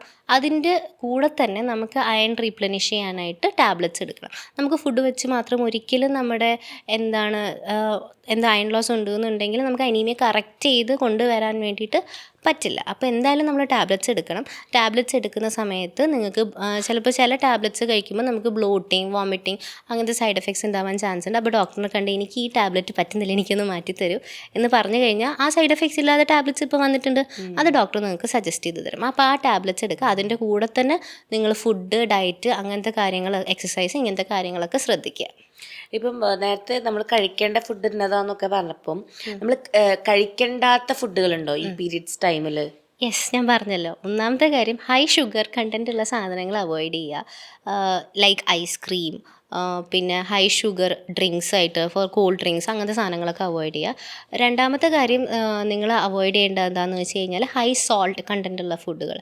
ഫോർ എക്സാമ്പിൾ ലേസിൻ്റെ ചിപ്സ്, പിന്നെ മിക്സ്ചർ, അങ്ങനത്തെ സാധനങ്ങളൊക്കെ മാക്സിമം അവോയ്ഡ് ചെയ്യുക. പിന്നെ നിങ്ങൾ വീട്ടിൽ എയർ ഫ്രയർ ഒക്കെ ഉണ്ടെന്നുണ്ടെങ്കിൽ നിങ്ങൾക്ക് സ്വന്തമായിട്ട് ഉണ്ടാക്കി കഴിക്കാം. പുറത്തുനിന്ന് വാങ്ങുന്ന പാക്കേജ്ഡ് ഫുഡ് അവോയ്ഡ് ചെയ്യാൻ മാക്സിമം ശ്രമിക്കുക. വേറൊരു കാര്യം വരുന്നത് high oily and spicy food digestion upset ചെയ്യാനുള്ള ചാൻസസ് ഉണ്ട്. അപ്പോൾ ഹൈ ഓയിലി സ്പൈസി ഫുഡ് എന്ന് പറയുന്നത് ഒന്ന് അവോയ്ഡ് ചെയ്യുന്നത് നല്ലതായിരിക്കും. ഇപ്പം സെൻസി കെയർ എന്ന് പറയുമ്പം കൂടുതലും ഈ ഫീമെയിൽ ഓറിയൻറ്റഡ് ആയിട്ട്, അല്ലെങ്കിൽ അവർക്ക് വേണ്ട പ്രോഡക്ട്സ്, കാര്യങ്ങൾ, ഫീമെയിൽ കെയർ ഒക്കെയാണ്. സോ ഇതിൽ തന്നെ ഇപ്പം നമ്മളിപ്പം ഏറ്റവും കൂടുതൽ ആൾക്കാർ പാഡെന്ന് മാറിയിട്ട് ഇപ്പം മെൻസ്ട്രൽ കപ്പിലേക്ക് മാറുന്ന ഒരു കാലഘട്ടമാണ്. പക്ഷെ പാഡ് യൂസ് ചെയ്യുന്ന പോലെ അല്ല മെൻസ്ട്രൽ കപ്പിന് ഒരുപാട് പേര് കൺസീവ് ചെയ്യുന്നത്. ഇതിൽ കുറേ ടാബും ഉണ്ട്. ഇപ്പം കുറേ ഇപ്പോൾ റൂറൽ ഏരിയയിലൊക്കെ ആണെങ്കിൽ ഇപ്പം അമ്മമാരൊക്കെ പറയുന്നത് കല്യാണം കഴിക്കുമ്പോൾ പ്രശ്നം വരും, അല്ലെങ്കിൽ കല്യാണം കഴിഞ്ഞിട്ട് യൂസ് ചെയ്താൽ മതി എന്നൊക്കെ കേട്ടിട്ടുണ്ട്. സോ ഒരു proper awareness on menstrual cup എന്നുള്ള രീതിക്ക് ചോദിക്കുകയാണ്. ഒരു ചെറിയ കുട്ടി സ്റ്റാർട്ടിങ് ദെയർ മെനാർക്കി നമുക്ക് ഒരു മെൻസ്ട്രൽ കപ്പ് യൂസ് ചെയ്യാൻ സജസ്റ്റ് ചെയ്യാൻ പറ്റുമോ? ഏത് ഏജിലുള്ള കുട്ടിക്കും മെൻസ്ട്രൽ കപ്പ് യൂസ് ചെയ്യാൻ പറ്റും, as long as they are aware about. അതാണ് അവിടുത്തെ പ്രശ്നം. നമുക്കിവിടെ ഈ സൊസൈറ്റിയിൽ വരുന്നത് അവെയർനെസ് ഗ്യാപ്പാണ്, എസ്പെഷ്യലി ഈ സ്കൂളുകളിൽ. നമുക്കിപ്പോൾ പാരൻസ് പിന്നെയും പീരീഡ്സിനെ പറ്റി പറഞ്ഞു കൊടുക്കും. ഇപ്പോൾ ഏർലി മെനാർക്കി ഭയങ്കര കോമണായി വരുന്നുണ്ട്. 8 വയസ്സിലോ 9 വയസ്സിലൊക്കെ പീരീഡ്സ് ആകുമ്പോൾ സ്കൂളിൽ എവിടെയാണ് ഇതിനെക്കുറിച്ചുള്ള എഡ്യൂക്കേഷൻ കൊടുക്കുന്നത്? നമുക്ക് 8th 10th ഒക്കെ ആകുമ്പോഴാണ് റീപ്രൊഡക്ഷനെ കുറിച്ച് പഠിപ്പിച്ചുകൊണ്ടിരുന്നത്. അതും പഠിപ്പിക്കുന്ന സമയത്ത് നമുക്കൊരു ഓർ ക്വസ്റ്റ്യൻ വരും, ദിസ് ഓർ ദാറ്റ്. അപ്പോൾ അവർ നിങ്ങൾ ഓർ ക്വസ്റ്റ്യൻ ആൻസർ ചെയ്താൽ മതി, ഇതിൻ്റെ ആവശ്യമൊന്നുമില്ല എന്നും പറഞ്ഞിട്ട് ഫുൾ കട്ട് ചെയ്ത് കളയും. നമുക്കൊന്നും കറക്റ്റ് എഡ്യൂക്കേഷൻ കിട്ടില്ല. എനിക്ക് ആകെ ഒരു എഡ്യൂക്കേഷൻ പാഡിനെ പറ്റി കിട്ടിയിട്ടുള്ളത് വന്നിട്ട് പറഞ്ഞു നിങ്ങൾ ബോയ്സ് മാറിയിരിക്കൂ എന്ന് പറഞ്ഞിട്ട്, അതും ക്ലാസ്സിൽ വെച്ച് മാത്രമല്ല, ഒരു ഇരുട്ട് മുറിയിൽ കൊണ്ടുപോയി ഒരു പ്രൊജക്ടറും വെച്ചിട്ട് എന്തൊക്കെയോ കാണിച്ചു. It was actually fun for us. നമ്മൾ ശ്രദ്ധിച്ചതൊന്നുമില്ല. പക്ഷെ അത്രയും ഒരു ഇമ്പോർട്ടൻസ് സ്കൂളുകളിൽ ഇതിനെപ്പറ്റി കൊടുക്കുന്നില്ല. അവർക്ക് പീരീഡ്സിനെ പറ്റി പോലും ഒരു എഡ്യൂക്കേഷൻ കറക്റ്റായിട്ട് കിട്ടുന്നില്ല. യൂട്രസ് എന്താണ്, വെജൈന എന്താണ്, സെർവിക്സ് എന്താണ്, യുറേത്ര എന്താണ് ചോദിച്ചാൽ കുട്ടികൾ കണ്ണു തള്ളിയിരിക്കും, എന്താണ് ഈ സാധനം എന്ന് ചോദിക്കും. കാരണം എനിക്ക് എക്സ്പീരിയൻസ് ഉണ്ട്. ഞാൻ ക്ലാസ് എടുക്കാൻ പോയതാണ്, 8th 10th പഠിക്കുന്ന കുട്ടികൾ ക്ലാസ് എടുക്കാൻ പോയിട്ട് ഞാൻ വെജൈന എന്ന് പറഞ്ഞപ്പോൾ തന്നെ അവരെന്താ ഈ സാധനം എന്നും പറഞ്ഞാണ് എൻ്റെ അടുത്ത് ചോദിച്ചത്. അത് 8th 10th കുട്ടികളാണ്. അപ്പോൾ 8 വയസ്സുള്ള കുട്ടികളുടെ അവസ്ഥ ഒന്ന് ആലോചിച്ച് നോക്കണം. ഇപ്പോൾ നമ്മൾ പീരീഡ്സ് സമയത്ത് തന്നെ ഇപ്പം നമ്മൾ പീരീഡ്സ് ഹൈജീൻ എന്ന് പറയുന്നത് ഒരുപാട് പേർക്ക് അറിയാത്തൊരു കാര്യമാണ്. ഇപ്പം എൻ്റെ കൂടെ നിന്നിരുന്ന ഒരാൾക്ക് തന്നെ പീരീഡ്സ് സമയത്ത് ചിലപ്പോൾ തല നനയ്ക്കില്ല, കുളിക്കില്ല. അപ്പം ഓക്കെ മേല് കഴുകിയാൽ മതി എന്ന് പറഞ്ഞാൽ കുളിക്കാത്ത ആൾക്കാരെ ഞാൻ കണ്ടിട്ടുണ്ട് പീരീഡ്സ് സമയത്ത്. ആൻഡ് എനിക്കത് ഡൈജസ്റ്റ് ചെയ്യാൻ പറ്റാത്തൊരു കാര്യമാണ്. കാരണം ഇപ്പോൾ നമുക്കാണെങ്കിലും പ്രോപ്പർലി നമ്മൾ ബോഡി, ഞാൻ 2 നേരം കുളിക്കുന്ന ഒരാളാണ്, അപ്പോൾ എനിക്കത് വാഷ് ചെയ്തില്ല അങ്ങനെയുണ്ടെങ്കിൽ, ആൻഡ് എസ്പെഷ്യലി പീരീഡ് സമയത്ത് നമുക്ക് സ്മെല്ലും കാര്യങ്ങളും ആക്ച്വലി വരും. അപ്പോൾ ഈ കുളിക്കാതെ ഇരിക്കൽ അല്ലെങ്കിൽ നമുക്കൊരു പ്രോപ്പർ ഹൈജീനിക് സാധനം സെറ്റ് ചെയ്യാതിരുന്നാൽ എന്തൊക്കെ പ്രശ്നമാണ് വരിക ആക്ച്വലി? ശരിക്കും പറഞ്ഞാൽ ഇത് ഭയങ്കര ഒരു ടാബു ടോപ്പിക് ആണ്. ഇത് എവിടെ നിന്ന് ഇത് കിട്ടിയെന്ന് എനിക്കറിയില്ല. ഈ കുളിക്കരുത് എന്ന് പറയുന്നത് ശരിക്കും ഈ കുളിയും നമ്മുടെ പീരീഡ്സുമായിട്ട് സത്യം പറഞ്ഞാൽ ഒരു ബന്ധമല്ല.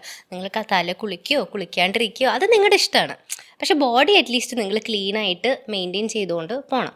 ഈ പീരീഡ്സിൻ്റെ സമയത്ത് കുളിക്കുന്നത് കൊണ്ട് മുടി കൊഴിച്ചിൽ അങ്ങനത്തെ പ്രശ്നങ്ങളൊന്നും വരില്ല. നിങ്ങൾക്ക് എന്തെങ്കിലും ഹോർമോണൽ ഇഷ്യൂസ്, ഓൾറെഡി PCOSൻ്റെ ഇഷ്യൂസ് ഉണ്ടെന്നുണ്ടെങ്കിൽ മുടി കൊഴിച്ചിലിനുള്ള സാധ്യതകളൊക്കെ ഉണ്ട്. പക്ഷേ പീരീഡ്സ് കൊണ്ട് നിങ്ങൾ തല കുളിച്ചു എന്ന് വെച്ചിട്ട് നിങ്ങൾക്ക് പ്രശ്നങ്ങളൊന്നും വരില്ല.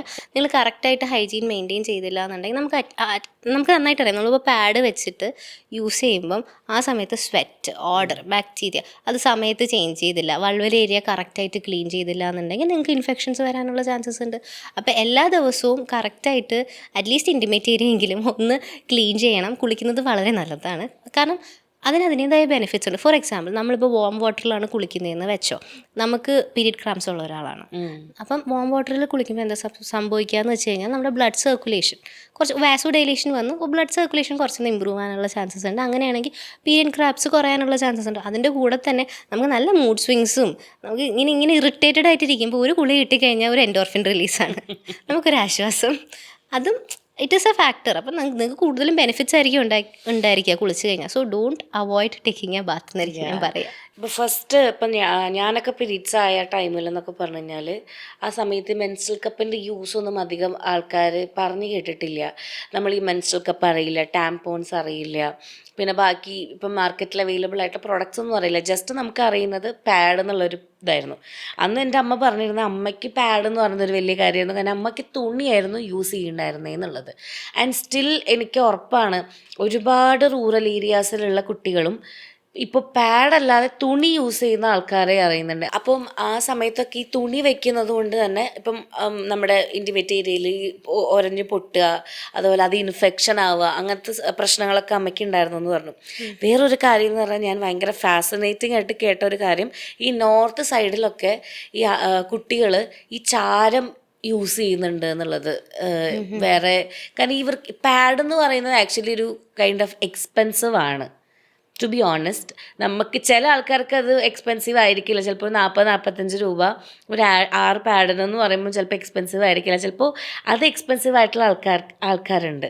അപ്പോൾ ഇങ്ങനത്തെ ഒക്കെ പ്രാക്ടീസുകൾ, നമ്മൾ തുണി യൂസ് ചെയ്യുക അല്ലെങ്കിൽ ഈ ചാരം യൂസ് ചെയ്യുക, ഇതൊക്കെ ഭയങ്കര അൺഹെൽത്തി അല്ലേ ശരിക്കും? ഭയങ്കര അൺഹെൽത്തിയാണ്. നമ്മുടെ വെജൈനയ്ക്ക് ഒരു pH ഉണ്ട്. അതിനൊരു ഹെൽത്തി എൻവയോൺമെൻറ്റ് നമ്മൾ കൊടുക്കണം. വേറെ ഒരു സംഭവം വെജൈനയ്ക്കുള്ളിൽ എക്സ്റ്റേണലി ഇൻസേർട്ട് ചെയ്യാണ്ടിരിക്കുന്നതാണ് ഏറ്റവും നല്ലത്, as long as it is body safe. അപ്പോൾ നമ്മൾ ഈ തുണി ചാരം എന്ന് പറയുമ്പോൾ എന്താ അൺഹൈജീനിക് ആണെന്നൊന്ന് ആലോചിച്ച് നോക്കണം. അവർക്ക് അത്രയും ഇൻഫെക്ഷൻസ് വരാനുള്ള ചാൻസ് നന്നായിട്ട് കൂടും. പിന്നെ തുണി ഉപയോഗിക്കുമ്പോൾ എന്ന് വെച്ച് കഴിഞ്ഞാൽ നനവുണ്ടാവും. നമ്മളിപ്പോൾ തുണി ഉപയോഗിക്കുകയാണെന്ന് വെച്ചോ, അപ്പോൾ നമുക്ക് ഈ പാഡ് പോലെയും അല്ല, പാഡിൻ്റെ മുകളിൽ എന്തായാലും പ്ലാസ്റ്റിക് ഉണ്ട്, അത് കാരണം റാഷസ് വരും. പക്ഷെ തുണി നന്നായിട്ട് നനവ് നിൽക്കുന്ന ഒരു മെറ്റീരിയലാണ്. അപ്പോൾ നമ്മളിത് കണ്ടിന്യൂസ്ലി യൂസ് ചെയ്ത് കഴിഞ്ഞാൽ നനവുള്ള സ്ഥലത്ത് എന്താ വളരാന്നറിയോ? ഫംഗൽ ഇൻഫെക്ഷൻസ്, പിന്നെ ആഡഡ് ഓൺ ബാക്ടീരിയൽ ഇൻഫെക്ഷൻസ് ഒക്കെ വരാനുള്ള ചാൻസ് ഉണ്ട്. യൂറിനറി ട്രാക്ട് ഇൻഫെക്ഷൻസ് വരാനുള്ള ചാൻസ് ഉണ്ട്. ഇത് ഇവർക്ക് ഇടയ്ക്കിടയ്ക്ക് വരുന്നുണ്ടാവും, പക്ഷേ ഇവർക്ക് വേറൊരു പ്രൊഡക്റ്റിനെ പറ്റി അറിയില്ലായിരിക്കും ചിലപ്പോൾ. അതുകൊണ്ടായിരിക്കും ഇവർ ഇതിനെക്കുറിച്ചൊക്കെ ഇതൊക്കെ യൂസ് ചെയ്യുന്നത്. നമുക്ക് ചെയ്യാൻ പറ്റുന്നത് അവർക്ക് മാക്സിമം ഇത് എത്തിച്ചു കൊടുക്കുക, അവയർനെസ് എത്തിച്ചു കൊടുക്കുക. പറ്റുന്നുണ്ടെങ്കിൽ NGOസുമായിട്ട് കൊളാബറേറ്റ് ചെയ്ത് അവർക്ക് പാഡ്സ് കൊടുക്കുക, മെൻസ്ട്രൽ കപ്സ് കൊടുക്കുക എന്നുള്ളതാണ്. ഇതിൽ കൂടുതൽ നമുക്ക് ഇത്രയൊക്കെയല്ലേ നമുക്ക് ചെയ്യാൻ പറ്റുള്ളൂ. ഇപ്പം സ്കൂളിൽ നമ്മൾ പോകുന്ന കുട്ടികൾ പണ്ടൊന്നല്ല ഇപ്പോഴായാലും ഇപ്പം പാഡ് യൂസ് ചെയ്യുമ്പം ചിലപ്പം ഇൻ്റർവെല്ലിൽ അധികം ഇവർക്ക് പാഡ് എക്സ്ചേഞ്ച് ചെയ്യാൻ പറ്റണമെന്നില്ല. ഒരുപാട് പേര് തന്നെ ഇപ്പോൾ ഒരു പാഡിൻ്റെ ഡ്യൂറേഷൻ എന്ന് പറയുന്നത് ചില ഇപ്പം അഡ്വർടൈസ്മെൻറ്റിൽ കണ്ടിട്ടുള്ളത് 6 hours ആണ്.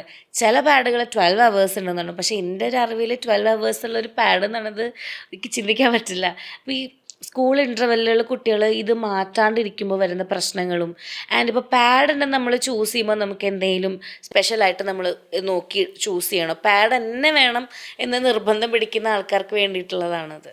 ഓക്കെ, പാഡ് നിങ്ങൾ യൂസ് ചെയ്യേണ്ട ഡ്യൂറേഷൻ എന്ന് പറഞ്ഞു കഴിഞ്ഞാൽ 4 to 6 hours depends on your flow. നിങ്ങൾക്ക് ഹെവി ഫ്ലോ ഉണ്ടെങ്കിൽ ചിലപ്പോൾ നിങ്ങൾക്ക് 4 hours കൂടുമ്പോൾ, especially first day second day ഒക്കെ 4 hours കൂടുമ്പോൾ ചേഞ്ച് ചെയ്യേണ്ടി വരും. ഇല്ലാന്നുണ്ടെങ്കിൽ ഒരു തേർഡ് ഡേ ഒക്കെ ആകുമ്പോഴത്തേക്കും നിങ്ങൾക്ക് 6 hours, മാക്സിമം 6 hours, അതിൽ കൂടുതൽ പോകരുത്. 6 hours മാത്രമേ ഒരു പാഡ് യൂസ് ചെയ്യാൻ പാടുള്ളൂ. നിങ്ങൾ പാഡ് ചൂസ് ചെയ്യുമ്പം പറ്റുന്നത് ബ്രീത്തബിൾ ടോപ്പ് ഷീറ്റ് വരുന്നത് എന്ന് വെച്ച് കഴിഞ്ഞാൽ ഈ പ്ലാസ്റ്റിക് 90% പാഡ്സും ഇപ്പോൾ ഉള്ളത് പ്ലാസ്റ്റിക് കൊണ്ടുള്ളതാണ്. ഇപ്പോൾ അറ്റ്ലീസ്റ്റ് ടോപ്പ് ലെയർ എങ്കിലും നിങ്ങൾ കോട്ടനോ ബ്രീത്തബിളോ ആയിട്ടുള്ള പാഡ്സ് യൂസ് ചെയ്യുന്നതായിരിക്കും നിങ്ങളുടെ സ്കിന്നിനും വൾവൽ ഏരിയയ്ക്കും ഏറ്റവും നല്ലത്. പിന്നെ പാഡ്സിൽ നല്ല മണമുള്ള പാഡ്സൊക്കെ ഇപ്പോൾ ഉണ്ട്, തുറന്നാൽ തന്നെ മണം അടിക്കും. അപ്പോൾ അങ്ങനത്തെ പാഡ്സ് നിങ്ങൾ മാക്സിമം അവോയ്ഡ് ചെയ്യുക. കാരണം ഈ ചില പാഡ്സിൽ താലേറ്റ്സും വോളറ്റൈൽ ഓർഗാനിക് കോമ്പൗണ്ട്സ് എന്ന് പറഞ്ഞ കെമിക്കൽസ് ഉണ്ട്. ഈ കെമിക്കൽസ് ഭാവിയിൽ ക്യാൻസർ വരെ ഉണ്ടാക്കാനുള്ള ചാൻസ് ഉണ്ട് എന്നാണ് പറയുന്നത്. ചാൻസ് ഉണ്ട് എന്നാണ് സ്റ്റഡീസ് പറയുന്നത്. അതുകൊണ്ട് മാക്സിമം സേഫ് ആയിട്ടുള്ള പാഡ്സ് യൂസ് ചെയ്യാൻ നോക്കുക. എസ്പെഷ്യലി ബ്രീത്തബിൾ ടോപ്പ് ലെയർ അല്ലെങ്കിൽ കോട്ടൺ ടോപ്പ് ലെയർ വരുന്ന പാഡ്സ്. കാരണം ഒരു പാഡിലെന്ന് പറയുന്നത് 4 പ്ലാസ്റ്റിക് കവറിൻ്റെ അത്രയും പ്ലാസ്റ്റിക് ഉണ്ട്. ആലോചിക്കണം. അപ്പോൾ നമ്മൾ ഒരു ദിവസം എത്ര പാഡ് യൂസ് ചെയ്യും? 4 മുതൽ 5 യൂസ് ചെയ്യും. അപ്പോൾ നമ്മുടെ ഒരു സൈക്കിളിൽ എത്ര യൂസ് ചെയ്യും? നമ്മൾ എത്ര എൻവയോൺമെൻറ്റ് പൊല്യൂഷനിൽ കോൺട്രിബ്യൂട്ട് ചെയ്യുന്നുണ്ട്. ഹെൽത്ത് മാത്രമല്ല, എൻവയോൺമെൻറ്റ് പൊല്യൂഷന് നമ്മൾ ഒരുപാട് കോൺട്രിബ്യൂട്ട് ചെയ്യുന്നുണ്ട്. അപ്പം നിങ്ങൾ മാക്സിമം പാഡ്സ് ചൂസ് ചെയ്യുമ്പോൾ അറ്റ്ലീസ്റ്റ് ഹെൽത്തിന് നല്ല പാഡ്സ് എങ്കിലും ചൂസ് ചെയ്യാമെന്ന് എനിക്ക് പറയാനുള്ളൂ. ഇപ്പം ഈ മിത്തുകൾ പറയുന്ന കൂട്ടത്തിൽ തന്നെ ഞാൻ ഇതും കൂടെ ആഡ് ചെയ്യാൻ നിൽക്കണം. അതായത് ഈ വർക്കൗട്ട് ചെയ്യുന്നത്, പീരീഡ് സമയത്ത് വർക്കൗട്ട് ചെയ്യുന്നത് ഭയങ്കര മോശമാണെന്ന് പറഞ്ഞു കേട്ടിട്ടുണ്ട്. എന്നാൽ ഏറ്റവും ചില ആൾക്കാർ പീരീഡ് സമയത്ത് നന്നായി അല്ലെങ്കിൽ ചെറിയ ചെറിയ വർക്കൗട്ട് സെഷനുകൾ എടുക്കുന്ന ആൾക്കാരെയും കണ്ടിട്ടുണ്ട്. ഇങ്ങനത്തെ സ്ട്രെച്ചിങ് കാര്യങ്ങൾ ഇതൊക്കെ നമുക്ക് ആക്ച്വലി പെയിൻ റിലീവ് തരുന്നുള്ളതും ഞാൻ കേട്ടിട്ടുണ്ട്. ഇതിലേതാണ് ശരി? പീരീഡ് സമയത്ത് നമ്മൾ ശരിക്കും ബെഡിൽ തന്നെ റെസ്റ്റ് ചെയ്ത് കിടന്ന് നമ്മൾ അങ്ങനെ ഇരിക്കുന്നതാണോ? എന്നാൽ കുറച്ചൊക്കെ വർക്കൗട്ട് ചെയ്യുന്നതും നല്ലതാണോ? ഹെവി വർക്കൗട്ടും നല്ലതാണോ? Depends on your tolerance level. ഞാൻ പറയുന്നത് ഒരാളുടെ പീരീഡ്സ് അല്ല വേറൊരാളുടെ പീരീഡ്സ്. നമുക്ക് ചിലർക്ക് നല്ല പെയിൻ ഉണ്ടാവും, അവർക്ക് അനങ്ങാൻ പോലും പറ്റില്ല. എന്നാൽ ചിലർ ഓക്കെയാണ്. കുറച്ച് പെയിൻ ഓക്കെയാണ്. എക്സ്ട്രീം പെയിൻ ഉണ്ടെങ്കിൽ നിങ്ങൾ ഡോക്ടറെ കാണിക്കണം. ഓക്കെ, നിങ്ങളുടെ ലൈഫ് സ്റ്റൈലിൽ എഫക്റ്റ് ചെയ്യുന്ന പെയിൻ ഉണ്ടെങ്കിൽ നിങ്ങളൊരു ഡോക്ടറെ കാണിക്കണം. ഇപ്പോൾ നിങ്ങൾക്ക് ഓക്കെയാണ് വർക്കൗട്ട് ചെയ്യാനാണെങ്കിൽ ഞാൻ സജസ്റ്റ് ചെയ്യുന്ന is to do mild to moderate exercise. കാരണം ഈ എക്സസൈസിന് ഒരുപാട് ബെനിഫിറ്റ്സ് ഉണ്ട്. ഫോർ എക്സാമ്പിൾ, ഈ എക്സസൈസ് ചെയ്യുന്ന സമയത്ത് നമ്മുടെ ബ്ലഡ് ഫ്ലോ, നമുക്കറിയാം, നമുക്ക് തന്നെ ബ്ലഡ് ഫ്ലോ കൂടുന്ന പോലെ തോന്നാറുണ്ട്. നമ്മുടെ ബ്ലഡ് ഫ്ലോ കൂടും. ആ സമയത്ത് നമുക്ക് ക്രാമ്പ് റിലീഫ് വരാനുള്ള, പെയിൻ കുറയാനുള്ള ചാൻസസ് ഉണ്ട്. രണ്ടാമത്തെ കാര്യം, എൻഡോർഫിൻസ് റിലീസ് ചെയ്യും. അത് മൂഡ് സ്വിങ്സിന് നമുക്കൊന്ന് സ്റ്റെബിലൈസ് ചെയ്ത് കൊണ്ടുവരാനുള്ള ചാൻസസ് ഉണ്ട്. പിന്നെ എന്താണെന്ന് വെച്ചാൽ നമുക്കിപ്പോൾ ഗട്ട് മോട്ടിലിറ്റി കൂട്ടും. ബ്ലോട്ടിങ് അങ്ങനത്തെ പ്രശ്നങ്ങളൊക്കെ ഉണ്ടെന്നുണ്ടെങ്കിൽ അതിനെയും ഇത് ക്ലിയർ ചെയ്യാൻ വേണ്ടിയിട്ട് ഹെൽപ്പ് ചെയ്യും. So exercise is actually good during periods. Mild to moderate is good. Heavy depends on your tolerance level. നിങ്ങൾ നന്നായിട്ട് വെയിറ്റ് ലിഫ്റ്റിംഗ് ഒക്കെ ചെയ്യുന്ന ഒരാളാണെന്നുണ്ടെങ്കിൽ ചിലപ്പം ഹെവി ചെയ്താലും നിങ്ങൾക്ക് വലിയ പ്രശ്നമൊന്നും ഉണ്ടാവില്ല. അപ്പം ഇതുകൊണ്ട് നമുക്ക് വേറെ ഒരു ഹെൽത്ത് പ്രോബ്ലംസ് ഒന്നും ഉണ്ടാവില്ല. എത്രയാണോ നിങ്ങൾ കംഫർട്ടബിൾ ചെയ്യാനായിട്ട് അത് ചെയ്യുക. അൺകംഫർട്ടബിൾ ആയിട്ട് നിങ്ങളുടെ ബോഡിക്ക് ഒരുപാട് സ്ട്രെയിൻ കൊടുക്കാണ്ട് ചെയ്യാൻ നിങ്ങൾ ശ്രദ്ധിക്കുക. For example light walking, yoga, അല്ലെങ്കിൽ ഇപ്പം പിലാറ്റിസ് ചെയ്യാൻ ഇഷ്ടമാണ്. അങ്ങനത്തെ എന്തെങ്കിലും നിങ്ങൾക്ക് ചെയ്യാൻ ഇഷ്ടമുണ്ടെന്നുണ്ടെങ്കിൽ അത് ചെയ്തോളൂ. ഹെവി എക്സസൈസ് ചെയ്ത് ശീലമുള്ള ആളാണെന്നുണ്ടെങ്കിൽ ആ സമയത്ത് അത് ചെയ്യാം. ശീലമില്ലാത്ത ആളാണെങ്കിൽ I will recommend not to do that. കാരണം പ്രാവശ്യം ഇതേപോലെ ഞാൻ ചെയ്തിട്ട് ഞാൻ തലയിറങ്ങി വീണിട്ടുണ്ട്.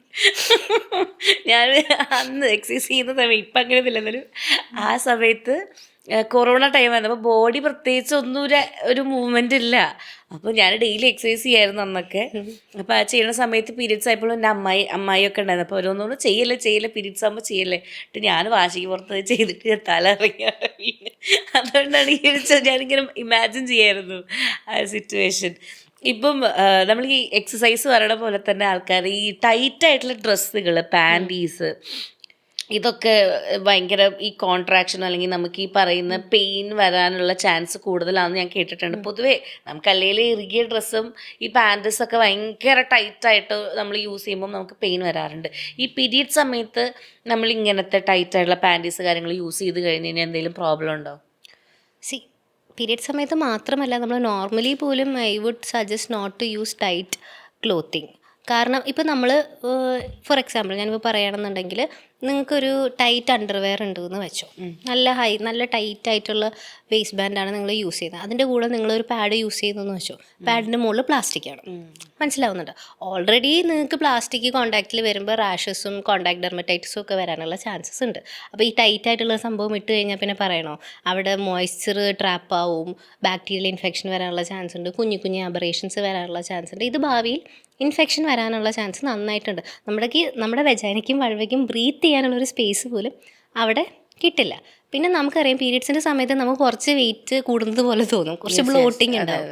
അപ്പോൾ ഓൾറെഡി ടൈറ്റായ സംഭവം ബ്ലോട്ടിങ്ങിൻ്റെ സമയത്തും കൂടെ ഇട്ട് കഴിഞ്ഞാൽ ആ വേസ്റ്റിൻ്റെ അവിടെ നല്ല ഒരു കൺസ്ട്രിക്ഷൻ, ഭയങ്കര അൺകംഫർട്ടബിൾ ആയിരിക്കും. അത് മാത്രമല്ല ബ്ലഡ് ഫ്ലോനെ റെസ്ട്രിക്റ്റ് ചെയ്യാനുള്ള ചാൻസസും ഉണ്ട്. അപ്പോൾ ഓൾറെഡി ക്രാംസ് ഉള്ള ഒരാളാണെങ്കിലോ നന്നായിട്ട് പീരീഡ് പെയിൻ കൂടാനുള്ള ചാൻസസും ഉണ്ട്.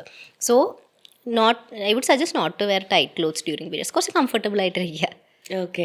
ഇപ്പോൾ ഈ പാൻറ്റീസ് തന്നെ നമുക്ക് ഈ വജൈനൽ ഡിസ്ചാർജ് എന്ന് പറഞ്ഞൊരു കാര്യമുണ്ട്. പല കുട്ടികൾക്കും അത് അറിയില്ല. പല ആൾക്കാരും ഇതൊരു അൺഹെൽത്തി ആണോ, ഇതെന്താണ്, ഇത് ഭയങ്കര ഇൻസെക്യൂർ ആവുന്ന ഇതും ഞാൻ കണ്ടിട്ടുണ്ട്.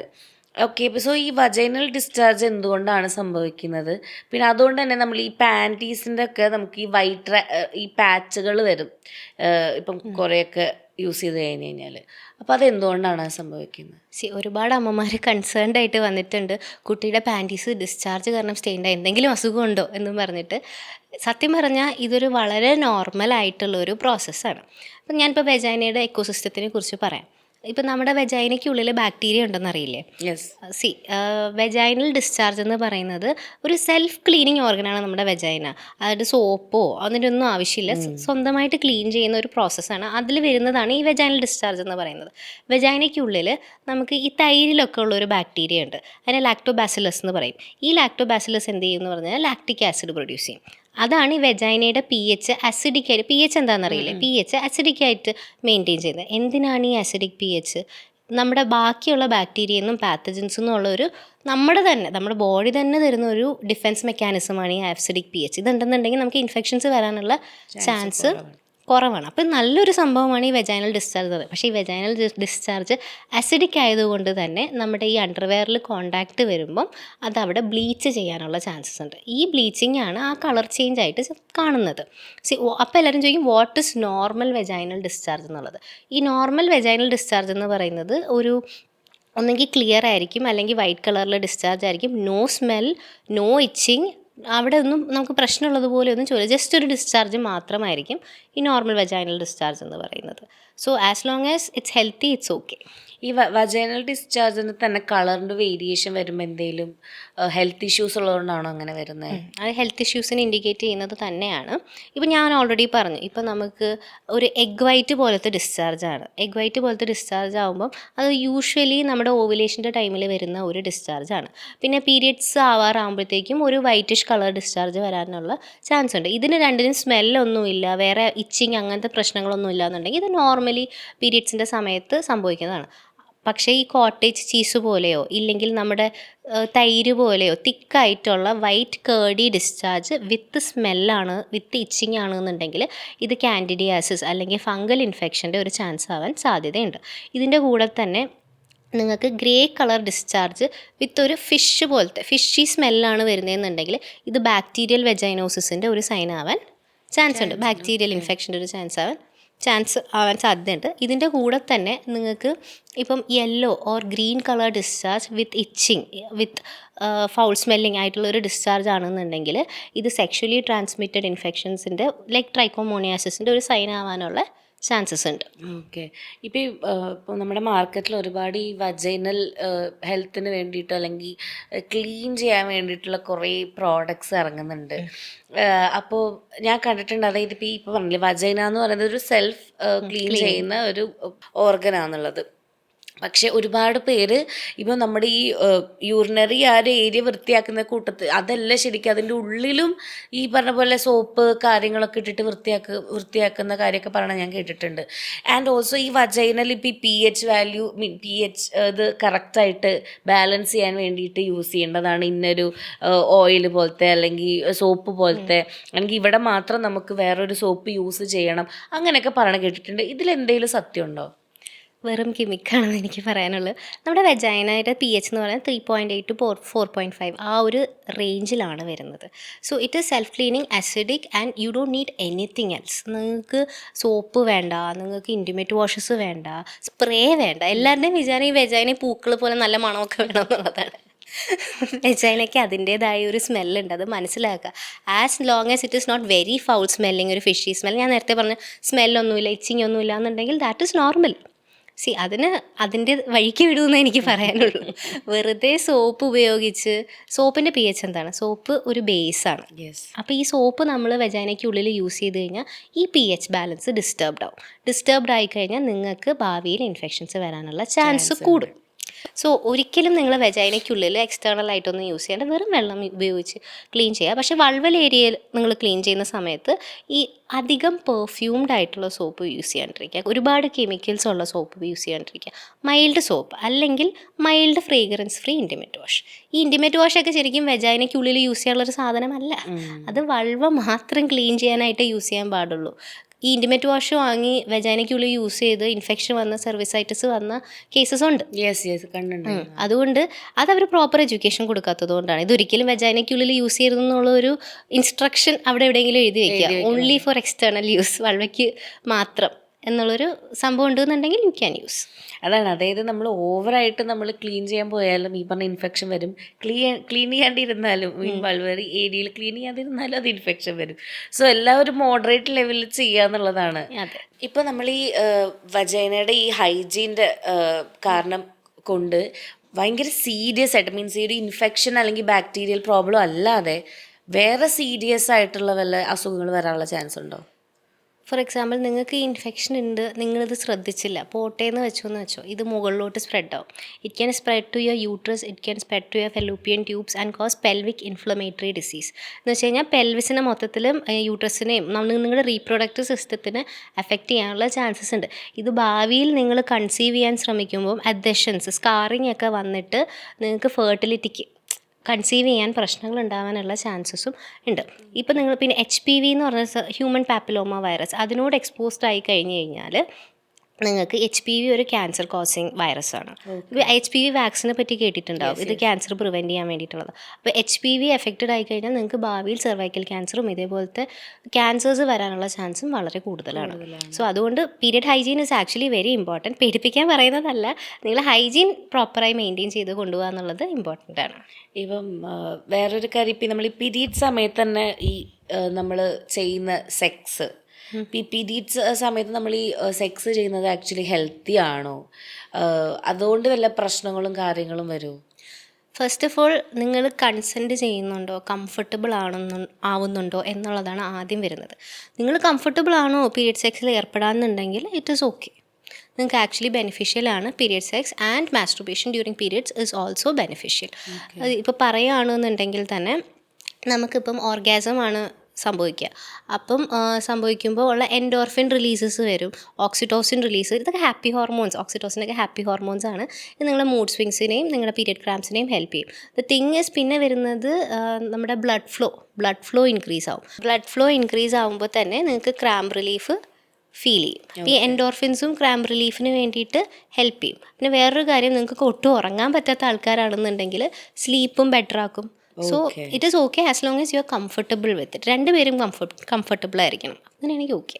ഓക്കെ. സോ ഇപ്പം നേരത്തെ മെൻഷൻ ചെയ്ത പോലെ തന്നെ പീരീഡ് സമയത്ത് നമ്മൾ മാസ്റ്റർബേറ്റ് ചെയ്യുകയാണെങ്കിൽ ഈ പറഞ്ഞ ക്രാംസിന് കുറവുണ്ട് എന്ന് പറഞ്ഞു. So how is that? അത് ശരിയാണോ? അതൊരു മിത്താണോ?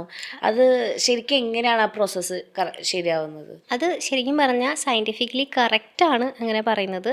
ഞാൻ ഓൾറെഡി പറഞ്ഞു അതിൻ്റെ മെക്കാനിസം എങ്ങനെയാണെന്നുള്ളത്. യൂട്രസ് കോൺട്രാക്ട് ചെയ്യുമ്പോഴാണ് ബ്ലഡ് റിലീസ് ചെയ്യുന്നത്. യൂട്രസിനെ റിലാക്സ് ചെയ്യാൻ അത് ഹെൽപ്പ് ചെയ്യും. ബ്ലഡ് ഫ്ലോ ഇൻക്രീസ് ചെയ്യാൻ വേണ്ടിയിട്ട് അത് ഹെൽപ്പ് ചെയ്യും. എൻഡോർഫിൻസും ഓക്സിറ്റോസിനും ഹാപ്പി ഹോർമോൺസ് റിലീസ് ചെയ്യുന്ന കാരണം നമുക്ക് മൂഡ് സ്വിങ്സിനെ മാനേജ് ചെയ്യാൻ വേണ്ടിയിട്ട് അത് ഹെൽപ്പ് ചെയ്യും. പിന്നെ നമ്മുടെ സ്ലീപ്പ് കുറച്ച് ബെറ്റർ ആക്കാനും ചാൻസ് ഉണ്ട്. നമ്മുടെ പീരിയഡ്സ് ഹൈജീനേക്കാളും കൂടുതൽ തന്നെ നമ്മൾ പേഴ്സണൽ ഹൈജീനായിട്ട് ചെയ്യുന്ന ഒരു കാര്യമാണ് നമ്മുടെ പ്യൂബർട്ടി ഹെയർ ഈ ട്രിം ചെയ്ത് കളയൽ, ഷേവ് ചെയ്ത് കളയൽ എന്ന് പറയുന്നത്.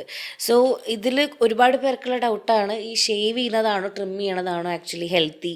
ഇതുകൊണ്ട് നമുക്ക് വേറെ എന്തെങ്കിലും പ്രശ്നങ്ങൾ കാര്യങ്ങൾ വരും? ആൻഡ് ഓൾസോ ഇപ്പോൾ യൂസ് ചെയ്ത റേസേഴ്സ് തന്നെ അല്ലെങ്കിൽ ചിലപ്പം അങ്ങനെ യൂസ് ചെയ്യാൻ അറിയാണ്ട് വരുന്ന ഇൻഫെക്ഷൻസ് ഉണ്ട്.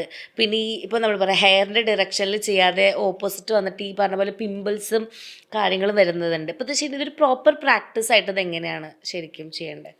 ഓക്കെ, ഷേവിങ് ആണോ ട്രിമ്മിങ് ആണോ നല്ലതെന്ന് ചോദിച്ചു കഴിഞ്ഞാൽ ഐ വുഡ് സജസ്റ്റ് ട്രിമ്മിങ്. കാരണം നമുക്ക് അത്രയും ട്രോമ നമ്മുടെ വൾവൽ ഏരിയയിൽ കിട്ടുന്നില്ല. പക്ഷേ ഇതെല്ലാം ഒരാളുടെ പേഴ്സണൽ പ്രിഫറൻസ് ആണ്. ചിലപ്പോൾ അവർക്ക് ആ ഒരു കുഞ്ഞു ഹെയർ ഗ്രോത്ത് പോലും വേണ്ടാന്നുണ്ടെന്നുണ്ടെങ്കിൽ they can go for shaving. ട്രിമ്മിങ്ങിൻ്റെ സമയത്ത് നിങ്ങൾ നല്ല സിസേഴ്സൊക്കെയാണ് യൂസ് ചെയ്യുന്നതെന്ന് ഉറപ്പ് വരുത്തുക. പിന്നെ ട്രിമ്മർ നല്ലതായിരിക്കണം. പിന്നെ ഷേവിങ്ങിൻ്റെ സമയത്ത് നിങ്ങൾ ശ്രദ്ധിക്കേണ്ട കാര്യങ്ങൾ എന്താണെന്ന് വെച്ച് കഴിഞ്ഞാൽ നല്ലൊരു ബ്ലേഡ് വേണം നിങ്ങൾ യൂസ് ചെയ്യാനായിട്ട്. ഫ്രീക്വൻ്റ്ലി യൂസ് ചെയ്യുന്ന ഷാർപ്പല്ലാത്ത ബ്ലേഡുകൾ മാക്സിമം അവോയ്ഡ് ചെയ്യുക. അങ്ങനെയാണെങ്കിൽ നിങ്ങൾക്ക് കട്ട്സും അബറേഷൻസും വരാനുള്ള ചാൻസസ് ഉണ്ട്. ഈ തുരുമ്പ് പിടിച്ച ബ്ലേഡൊക്കെ അവോയ്ഡ് ചെയ്യുക. ഫ്രഷ് ബ്ലേഡ് എടുക്കുക. പിന്നെ ചെയ്യേണ്ടതെന്ന് വെച്ച് കഴിഞ്ഞാൽ ഫസ്റ്റ് ഒന്ന് ആ വൾവൽ ഏരിയ ഒന്ന് ക്ലീൻ ചെയ്യുക എന്നുള്ളതാണ്. നന്നായിട്ട് ക്ലീൻ ചെയ്യുക. പറ്റുമെങ്കിൽ എന്തെങ്കിലും ഒന്ന് സ്ക്രബ് ചെയ്ത് നന്നായിട്ട് ക്ലീൻ ചെയ്ത് വയ്ക്കുക. അതിനുശേഷം അത് എന്ത് ചെയ്യുമെന്ന് വെച്ചാൽ ഹെയറിനെ കുറച്ച് സോഫ്റ്റ് ആക്കും. അപ്പോൾ നമുക്ക് പെട്ടെന്നൊന്ന് റിമൂവ് ചെയ്യാൻ പറ്റും. അതിനുശേഷം എന്തെങ്കിലും ജെല്ലോ എന്തെങ്കിലും ഷേവിങ് ക്രീമോ അപ്ലൈ ചെയ്തതിന് ശേഷം വിത്തൗട്ട് എനി പെർഫ്യൂംസ്. ഓക്കെ, ഇത് വൾവൽ ഏരിയ ആണെന്ന് ആലോചിക്കണം. കുറച്ച് നല്ല പ്രൊഡക്റ്റ് വേണം യൂസ് ചെയ്യാനായിട്ട്. ഒന്ന് അപ്ലൈ ചെയ്തതിന് ശേഷം നമ്മളിപ്പോൾ ഒരു ട്രയാങ്കിളാണ് ഇമാജിൻ ചെയ്യുന്നതെന്നുണ്ടെങ്കിൽ in the direction of hair growth ആണ്. കാരണം ഓപ്പോസിറ്റാണ് നമ്മൾ ചെയ്യുന്നതെന്നുണ്ടെങ്കിൽ it can cause ingrown hair. ഇപ്പോൾ ഇതൊരു ട്രയാങ്കിൾ ആണെന്നുണ്ടെങ്കിൽ ഈ ഡയറക്ഷനിൽ അങ്ങനെ വേണം നമ്മൾ ചെയ്യാനായിട്ട്. ഓപ്പോസിറ്റ് ചെയ്യരുത്. ഓപ്പോസിറ്റ് ചെയ്താൽ നമുക്ക് തോന്നും ഭയങ്കര ക്ലീൻ ആണ്, നല്ല ഇൻഗ്രോൺ ഹെയർ. പിറ്റേ ദിവസമായിരിക്കും നമുക്ക് ഇച്ചിങ് വരും. പിന്നെ കുഞ്ഞു പിമ്പിൾസ് പോലത്തെ സംഭവങ്ങൾ, അത് ഇൻഗ്രോൺ ഹെയർ എന്ന് പറയും. ഫോളിക്കുലൈറ്റിസ് വരാനുള്ള ചാൻസസ് ഉണ്ട്. ഇതുകൊണ്ട് തന്നെ നിങ്ങൾ സെയിം ഡയറക്ഷനിൽ ഷേവ് ചെയ്തതിന് ശേഷം ഒരു മോയ്സ്ചറൈസർ അപ്ലൈ ചെയ്യുക. ഇതൊക്കെ ഫ്രേഗ്രൻസ് ഫ്രീ ആയിട്ടൊക്കെയുള്ള സേഫ് ആയിട്ടുള്ള ഒരു മോയ്സ്ചറൈസർ അപ്ലൈ ചെയ്യുക. ഇങ്ങനെയൊക്കെ ചെയ്യുമ്പോൾ തന്നെ നമുക്ക് ആ ഒരു ഇതിൻ്റെ സൈഡ് എഫക്ട്സ് കുറച്ചൊന്ന് കുറഞ്ഞ് കിട്ടും. ഷേവ് ചെയ്യുമ്പോൾ ഇങ്ങനത്തെ കാര്യങ്ങൾ വേണം മെയിനായിട്ട് ശ്രദ്ധിക്കാനായിട്ടുള്ളത്. ഈ മോയ്സ്ചറൈസിങ് ഒരു 2-3 ദിവസം കണ്ടിന്യൂസ് ആയിട്ട് ചെയ്യാം. ഈ ഇതിൻ്റെ കൂട്ടത്തിൽ തന്നെ ആഡ് ചെയ്യാൻ തോന്നിയോണ്ട് ചോദിക്കുകയാണ്. അതായത് ഇതിപ്പം നമ്മൾ ഈ പ്യൂബർട്ടി ഹെയർ റിമൂവ് ചെയ്തിട്ടില്ല എന്നുണ്ടെങ്കിൽ അത് റിമൂവ് ചെയ്യാത്ത ആൾക്കാരെയും മീൻസ് അവർക്ക് അതാണ് കംഫർട്ടബിൾ എന്ന് ചിന്തിക്കുക, അതിന് വല്ല കുഴപ്പമുണ്ടോ? എന്താണ് കുഴപ്പം? നമുക്ക് പ്യൂബിക് ഹെയർ ഉള്ളത് അതിനായിട്ടുള്ള പർപ്പസും റീസൺസും ഉണ്ട്. നമുക്ക് പണ്ടൊക്കെ പ്യൂബിക് ഹെയർ ആരും റിമൂവ് ചെയ്തിരുന്നല്ലോ. ഇപ്പോഴല്ലേ ഷേവിങ്ങും ഇങ്ങനത്തെ കാര്യങ്ങളൊക്കെ വന്നു തുടങ്ങിയത്. നിങ്ങൾ കംഫർട്ടബിൾ ആണ് പ്യൂബിക് ഹെയർ ഉള്ളതിനാണ് നിങ്ങളുടെ choice. You can keep it there. അതിൻ്റേതായ ബെനിഫിറ്റ്സും ചിലർക്ക് ഉണ്ടാവാറുണ്ട്. കാരണം പ്യൂബിക് ഹെയർ നമുക്ക് അവിടെ എന്തിനാണുള്ളത്? കുറേയൊക്കെ പ്രൊട്ടക്ഷന് വേണ്ടിയും കൂടെയാണ് ഉള്ളത്. പ്യൂബിക് ഹെയർ ഒരിക്കലും അൺഹൈജീനിക് അല്ല. It is a hygienic thing that our body has and it is there. അത് നമ്മൾ അക്സെപ്റ്റ് ചെയ്യുക എന്നുള്ളതാണ്. അക്സെപ്റ്റ് ചെയ്യാനുള്ള നമ്മുടെ ആ ഒരു പാടാണ് മിക്ക കമ്പനീസും ബെനിഫിറ്റ് ചെയ്തുകൊണ്ടിരിക്കുന്നത്. സോ അക്സെപ്റ്റ് ചെയ്യാൻ പറ്റുമെങ്കിൽ യു ക്യാൻ അക്സെപ്റ്റ് ഇറ്റ്. ഇനി നമ്മൾ മെൻസ്ട്രൽ കപ്പ് എന്നുള്ളൊരു ടോപ്പിക്കിലേക്ക് കടക്കുന്നതിന് മുന്നേ മെൻസ്ട്രൽ കപ്പിൻ്റെ ഒരു ബേസിക് എങ്ങനെയാണ് നമ്മൾ വെക്കേണ്ടത്, എങ്ങനെയാണ് നമ്മൾ തിരിച്ചെടുക്കേണ്ടത്, ഇങ്ങനെ കുറേ ഡൗട്ട്സും കാര്യങ്ങളും ഉണ്ടാവും.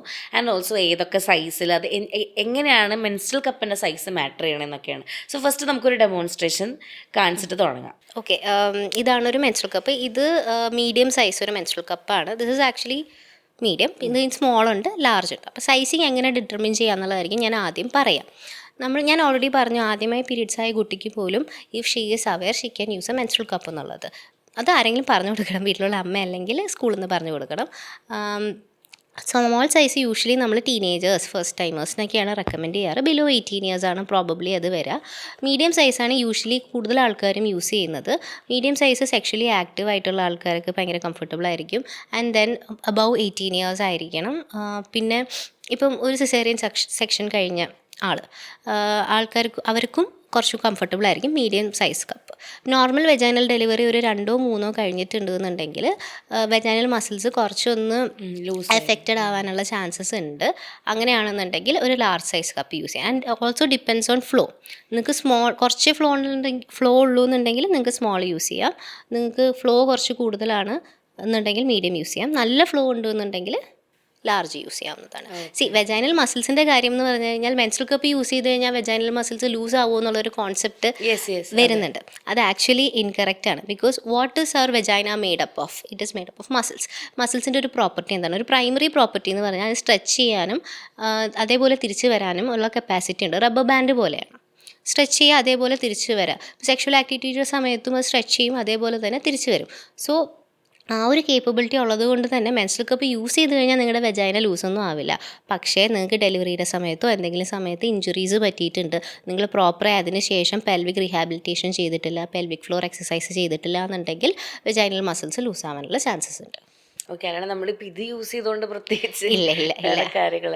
നമുക്കിത് എങ്ങനെയാണ് ഇൻസേർട്ട് ചെയ്യേണ്ടത്? 2-3 ഷേപ്പിൽ ആക്ച്വലി ഇൻസേർട്ട് ചെയ്യാമെന്ന് തോന്നുന്നു. സോ അതൊക്കെ ഒന്ന് ഡെമോൺസ്ട്രേറ്റ് ചെയ്യാൻ പറ്റും. ഞാൻ ആദ്യം ഇത് ഇൻസേർട്ട് ചെയ്യുന്നതിന് മുന്നേ തന്നെ first what I have to tell you is, നിങ്ങളുടെ ഹാൻഡ്സ് ആദ്യം നിങ്ങൾ ടെൻഷൻ അടിക്കരുത് എന്നുള്ളതാണ്. എല്ലാവരും first time menstrual cup use ചെയ്യുമ്പോൾ ഭയങ്കര ടെൻസ്ഡ് ആയിരിക്കും. അയ്യോ ഇത് എഫക്റ്റ് ആവുമോ എന്നൊക്കെ ഉള്ളൊരു സംഭവമാണ്. First you have to relax. ഇതേപോലെ ഞാൻ മസിൽസിൻ്റെ കാര്യം പറഞ്ഞതുപോലെ തന്നെ നിങ്ങൾ ടെൻസ്ഡ് ആയിരിക്കുമ്പോൾ നിങ്ങളുടെ മസിൽസും ടെൻസ്ഡ് ആയിരിക്കും, ഇങ്ങനെ ക്ലെൻജ് ചെയ്തിരിക്കും. അപ്പം നമുക്ക് ഇൻസേർട്ട് ചെയ്യുമ്പോൾ ബുദ്ധിമുട്ട് വരാൻ ചാൻസ് ഉണ്ട്. അതുകൊണ്ട് എപ്പോഴും നിങ്ങൾ മെൻസ്ട്രൽ കപ്പ് ട്രൈ ചെയ്യുന്നതിന് മുമ്പ് first you have to do is relax. കുറച്ച് ഫ്യൂ ബ്രെത്ത്സ് എടുത്ത് ഇതൊരു വലിയ സംഭവമല്ല എന്ന് മനസ്സിൽ വിചാരിക്കുക. അതിനുശേഷം നിങ്ങൾ ഹാൻഡ്സ് നന്നായിട്ട് ക്ലീൻ ആക്കുക. കാരണം നമ്മൾ എന്ത് ഡേർട്ടി ആയിട്ട് ഇൻസേർട്ട് ചെയ്താലും ഇൻഫെക്ഷൻസ് വരാനുള്ള ചാൻസസ് ഉണ്ട്.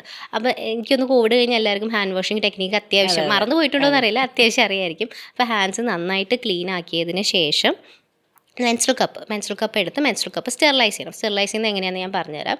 U can either sterilise it in a pot or a menstrual cup steriliser. ഇപ്പം ഇത് കഴിഞ്ഞിട്ട് സ്റ്റെറിലൈസ് ചെയ്ത കപ്പ് എടുത്തതിന് ശേഷം ഹാൻഡ്സ് ക്ലീനാണ്, കപ്പ് സ്റ്റെറിലൈസ്ഡ് ആണ്. അപ്പോൾ ഫുൾ ഒരു സ്റ്റെറൈൽ എൻവയോൺമെൻറ്റ് നമ്മൾ ക്രിയേറ്റ് ചെയ്തു. അതിനുശേഷം ഒരു ഏത് പൊസിഷനിൽ നമ്മൾ ഇൻസേർട്ട് ചെയ്യും എന്നുള്ളതാണ്. മെയിൻലി ഞാൻ 2 പൊസിഷൻസാണ് ഉള്ളത്. ഒന്നുകിൽ നിങ്ങൾക്ക് ഇന്ത്യൻ ടോയ്ലറ്റിൽ ഇരിക്കുന്നത് പോലെ സ്ക്വാട്ട് ചെയ്തിട്ടിരിക്കാം, ഇല്ലാന്നുണ്ടെങ്കിൽ ഒരു ഹൈ റൈസ് പ്ലാറ്റ്ഫോമിൽ ഒരു കാലെടുത്ത് വയ്ക്കുക, ഒരു കാല് താഴെ വയ്ക്കുക, എന്നിട്ട് ഒരു ഹാൻഡ് കൊണ്ട് വൾവൽ ലിപ്സ് സെപ്പറേറ്റ് ചെയ്യാം.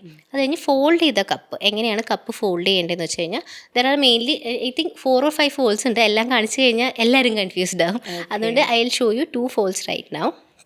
മെയിൻലി ഫസ്റ്റ് വരുന്ന ഫോൾഡ് എന്ന് പറഞ്ഞു കഴിഞ്ഞാൽ C fold or U fold എന്ന് പറയും. ജസ്റ്റ് ഹാഫ് വെച്ചിട്ട് ഇങ്ങനെ ഫോൾഡ് ചെയ്യുക, പകുതി വെച്ച് മടക്കി കഴിഞ്ഞാൽ ഇതിനാണ് നമ്മൾ സി അല്ലെങ്കിൽ യു ഫോൾഡ് എന്ന് പറയുന്നത്. സെക്കൻഡ് വരുന്നതെന്ന് വെച്ച് കഴിഞ്ഞാൽ പഞ്ച് ഡൗൺ ഫോൾഡാണ്. എന്ന് വെച്ചാൽ ജസ്റ്റ് കൈ കൊണ്ട് പഞ്ച് ചെയ്ത് താഴോട്ട് ഇങ്ങനെ വയ്ക്കും, ഇതാണ് കൂടുതലും ആൾക്കാർ യൂസ് ചെയ്യുന്നത്. അതെന്തുകൊണ്ടാണെന്ന് ഞാൻ പറയാം. ഇതാണ് പഞ്ച് ഡൗൺ ഫോൾഡ്. ഇപ്പോൾ സി ഫോൾഡ് എന്ന് വെച്ച് കഴിഞ്ഞാൽ ഇവിടുത്തെ സർക്കംഫറൻസ് കുറച്ച് കൂടുതലാണ്. അപ്പോൾ ഇൻസേർട്ട് ചെയ്യുമ്പം ചില കുട്ടികൾക്കും ചില സ്ത്രീകൾക്കും പെയിൻ ഉണ്ടാവാനുള്ള ചാൻസസ് ഉണ്ട്. അതുകൊണ്ടാണ് മിക്കുള്ളവരും പഞ്ച് ഡൗൺ ഫോൾഡ് യൂസ് ചെയ്യുന്നത്. ഇവിടെ സർക്കംഫറൻസ് ആകെ ഇത്രയേ ഉള്ളൂ. അപ്പം പെട്ടെന്ന് ഇൻസേർട്ട് ചെയ്യാനായിട്ട് എളുപ്പമായിരിക്കും. പിന്നെ നിങ്ങൾ ഇൻസേർട്ട് ചെയ്യുന്ന സമയത്ത് കപ്പിൻ്റെ റിമ്മിൽ കുറച്ച് വാട്ടർ ബേസ്ഡ് ലൂബ്രിക്കൻറ്റോ അപ്ലൈ ചെയ്താൽ ഇൻസേർഷൻ ബിഗിനേഴ്സിന് കുറച്ചും കൂടെ ഈസിയർ ആയിരിക്കും. അപ്പോൾ വാട്ടർ ബേസ്ഡ് ലൂബ്രിക്കൻറ്റോ വാട്ടറോ ജസ്റ്റ് ഒന്ന് റിമ്മിൽ അപ്ലൈ ചെയ്തിട്ട് വേറെ ഉണ്ടെന്ന് പറഞ്ഞു. അപ്പം ജസ്റ്റ് ക്യൂരിയോസിറ്റി. പിന്നുള്ളത് 7 ഫോൾഡാണ്. ഓക്കെ, ഇങ്ങനെ വെച്ചിട്ട് ഇങ്ങനെ ചെയ്യുക. ഓക്കെ, ഇതിന് 7 ഫോൾഡ് എന്ന് പറയും. ഓക്കെ. ഇതാണ് മെയിനായിട്ടുള്ള ഫോൾഡിങ് ടെക്നിക്സ്. ഇത് കഴിഞ്ഞ് ഫോൾഡ് ചെയ്ത കപ്പ്, ഇപ്പം ഞാനിപ്പോൾ പഞ്ച് ഡൗൺ ഫോൾഡാണ്, ഫോൾഡ് ചെയ്ത കപ്പ് ഇൻസേർട്ട് ചെയ്യുക എന്നുള്ളതാണ്. ഇൻസേർട്ട് ചെയ്യേണ്ടത് ഡയറക്റ്റ് ഒരു 90 ഡിഗ്രി ആംഗിളിലല്ല. എല്ലാവരുടെയും വിചാരം വെജൈന ഇതിങ്ങനെയാണ് ഇരിക്കുന്നതെന്നാണ്. വെജൈന ഒരു 45 ഡിഗ്രി ആംഗിളിലാണ് ഇരിക്കുന്നത്. അപ്പോൾ upwards and backwards towards your spine, ബാക്കിലേക്ക് അപ്വേർഡ്സ് ആൻഡ് ബാക്ക്വേർഡ്സ് എന്ന് പറഞ്ഞൊരു ഡയറക്ഷനിലാണ് നമ്മൾ മെൻസ്ട്രൽ കപ്പ് ഇൻസേർട്ട് ചെയ്യേണ്ടത്. ഇൻസേർട്ട് ചെയ്തിട്ട് വിട്ടാൽ തന്നെ ഒരു പോപ്പ് സൗണ്ട് കേൾക്കും. നമുക്ക് ചിലർക്കത് ഫീൽ ചെയ്യും, ചിലർക്കത് ഫീൽ ചെയ്യില്ല. ഇങ്ങനെ സൗണ്ട് കേൾക്കാൻ പറ്റുന്നുണ്ടോ എന്ന് എനിക്കറിയില്ല. ഇങ്ങനെയാണ് ആ സൗണ്ട് വരുന്നത്. അപ്പോൾ ആ പോപ്പ് സൗണ്ട് കേട്ട് കഴിഞ്ഞാൽ ഓപ്പൺ ആയെന്നാണ് അതിൻ്റെ അർത്ഥം. ഇപ്പോൾ ഓപ്പണായി ഇരുന്ന് കഴിഞ്ഞിട്ട് നമുക്കൊരു എത്ര നേരം പിന്നെ മെൻസ്ട്രൽ കപ്പ് യൂസ് ചെയ്യാൻ പറ്റും എന്നുള്ളതൊരു ഡൗട്ടാണ്. അത് ഡിപ്പെൻഡ്സ് ഓൺ യുവർ ഫ്ലോ. ഒരുപാട് പേര് പറയും 12 മണിക്കൂർ വരെ യൂസ് ചെയ്യാമെന്ന്. പക്ഷേ അത് നിങ്ങളുടെ ഫ്ലോ അനുസരിച്ചിരിക്കും. നിങ്ങൾക്ക് ഹെവി ഫ്ലോ ഉള്ള ഒരാളാണെന്നുണ്ടെങ്കിൽ നിങ്ങൾക്ക് ചിലപ്പോൾ 6 hours മാത്രമേ ഒരു മെൻസ്ട്രൽ കപ്പ് യൂസ് ചെയ്യാൻ പറ്റുള്ളൂ. അത് കഴിഞ്ഞ് ചിലപ്പോൾ ചേഞ്ച് ചെയ്യേണ്ടി വരും. ചിലപ്പോൾ ഒരു 4th or 5th ഡേ നിങ്ങൾക്ക് 12 hours വരെ യൂസ് ചെയ്യാൻ പറ്റുമായിരിക്കും. അപ്പോൾ നിങ്ങളത് ടെസ്റ്റ് ചെയ്യുന്നത് എങ്ങനെയാണെന്ന് വെച്ച് കഴിഞ്ഞാൽ ആദ്യമായിട്ട് മെൻസ്ട്രൽ കപ്പ് യൂസ് ചെയ്യുമ്പം ജസ്റ്റ് ഒന്ന് ഫോൾഡ് ചെയ്ത കപ്പ് ഇൻസേർട്ട് ചെയ്തു, ഒരു 4 മണിക്കൂർ കഴിഞ്ഞിട്ടൊന്ന് റിമൂവ് ചെയ്തിട്ട് എത്രയാണ് നിങ്ങളുടെ കപ്പ് ഫില്ലായിട്ടിരിക്കുന്നതെന്ന് നോക്കുക. പകുതിയെ ഫില്ലായിട്ടുള്ളൂ എന്നുണ്ടെങ്കിൽ നിങ്ങൾക്ക് ഇനി ചിലപ്പോൾ 4 hours കൂടെ യൂസ് ചെയ്യാൻ പറ്റും. അതൊരു 2-3 ദിവസം നമ്മൾ നോക്കുമ്പോഴത്തേക്കും നമുക്ക് ആ ഒരു നമ്മുടെ ഫ്ലോയിൻ്റെ പാറ്റേൺ നമുക്ക് മനസ്സിലാവും. അത് മാത്രമല്ല ഇതിൽ മാർക്കിങ്സ് ഉണ്ട്.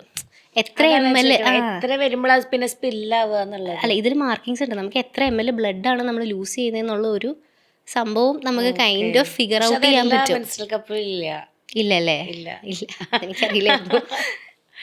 അത് നമുക്ക് ഫിഗർ ഔട്ട് ചെയ്യാൻ പറ്റും എത്രയാണ് നമ്മൾ ലൂസ് ചെയ്യുന്നത്. അപ്പം നമുക്ക് മനസ്സിലാവും ഇന്ന സമയമാകുമ്പോൾ റിമൂവ് ചെയ്യാനുള്ള ടൈമായി എന്നുള്ളത്. മെൻസ്ട്രൽ കപ്പ് ഫുള്ളായി കഴിഞ്ഞാൽ ലീക്ക് ആവാനുള്ള ചാൻസസ് ഉണ്ട്. ഒരുപാട് പേര് ഞാൻ പറയുന്നത് കണ്ടത് മെൻസ്ട്രൽ കപ്പ് യൂസ് ചെയ്താൽ ലീക്ക് ആവില്ല, ആവുന്നുണ്ടെന്നാണ് പറയുന്നത്. പക്ഷെ ആവാൻ ചാൻസസ് ഉണ്ട്. ദാറ്റ് ഈസ് ബിക്കോസ് ഈ കപ്പ് അവിടെ ഇരിക്കുന്നത് എന്തുകൊണ്ടാണ്? അത് സക്ഷൻ അല്ലെങ്കിൽ വാക്യൂം എന്ന് പറയുന്ന ഒരു ഫോഴ്സ് കൊണ്ടാണ് അവിടെ ഇരിക്കുന്നത്. ഇത് അവിടെ മെയിൻറ്റെയിൻ ചെയ്യുന്നത് എയർ ഹോൾസ്, മെൻസ്ട്രൽ കപ്പിൽ എയർ ഹോൾസ് ഉണ്ട്. ഈ എയർ ഹോൾസ് ആണ് അവിടെ മെയിൻറ്റെയിൻ ചെയ്ത് വെക്കുന്നത്. അപ്പം ഈ കപ്പ് ഫുള്ളാകുമ്പം ഈ എയർ ഹോൾസിനെ അത് കവർ ചെയ്യുമ്പം ആ സക്ഷൻ അല്ലെങ്കിൽ വാക്യൂം അവിടെ ഉണ്ടാവില്ല. അപ്പം അത് ഫുള്ളായി കഴിഞ്ഞാൽ ലീക്ക് ആവാൻ തുടങ്ങാൻ ചാൻസസ് ഉണ്ട്. ഓക്കെ. ഇപ്പം ഇത്ര നേരം നമ്മൾ ഇൻസേർട്ട് ചെയ്യേണ്ട എങ്ങനെയാണ്, ഏതൊക്കെ ഷേപ്പിലാന്ന് പറഞ്ഞു. ഇനി ഇത് എങ്ങനെയാണ് തിരിച്ചെടുക്കേണ്ടതെന്നുള്ളത് ഒരുപാട് പേർക്ക് റോങ് ആയിട്ട് തന്നെ ചെയ്യണമെന്നാണ് എനിക്ക് തോന്നുന്നത്.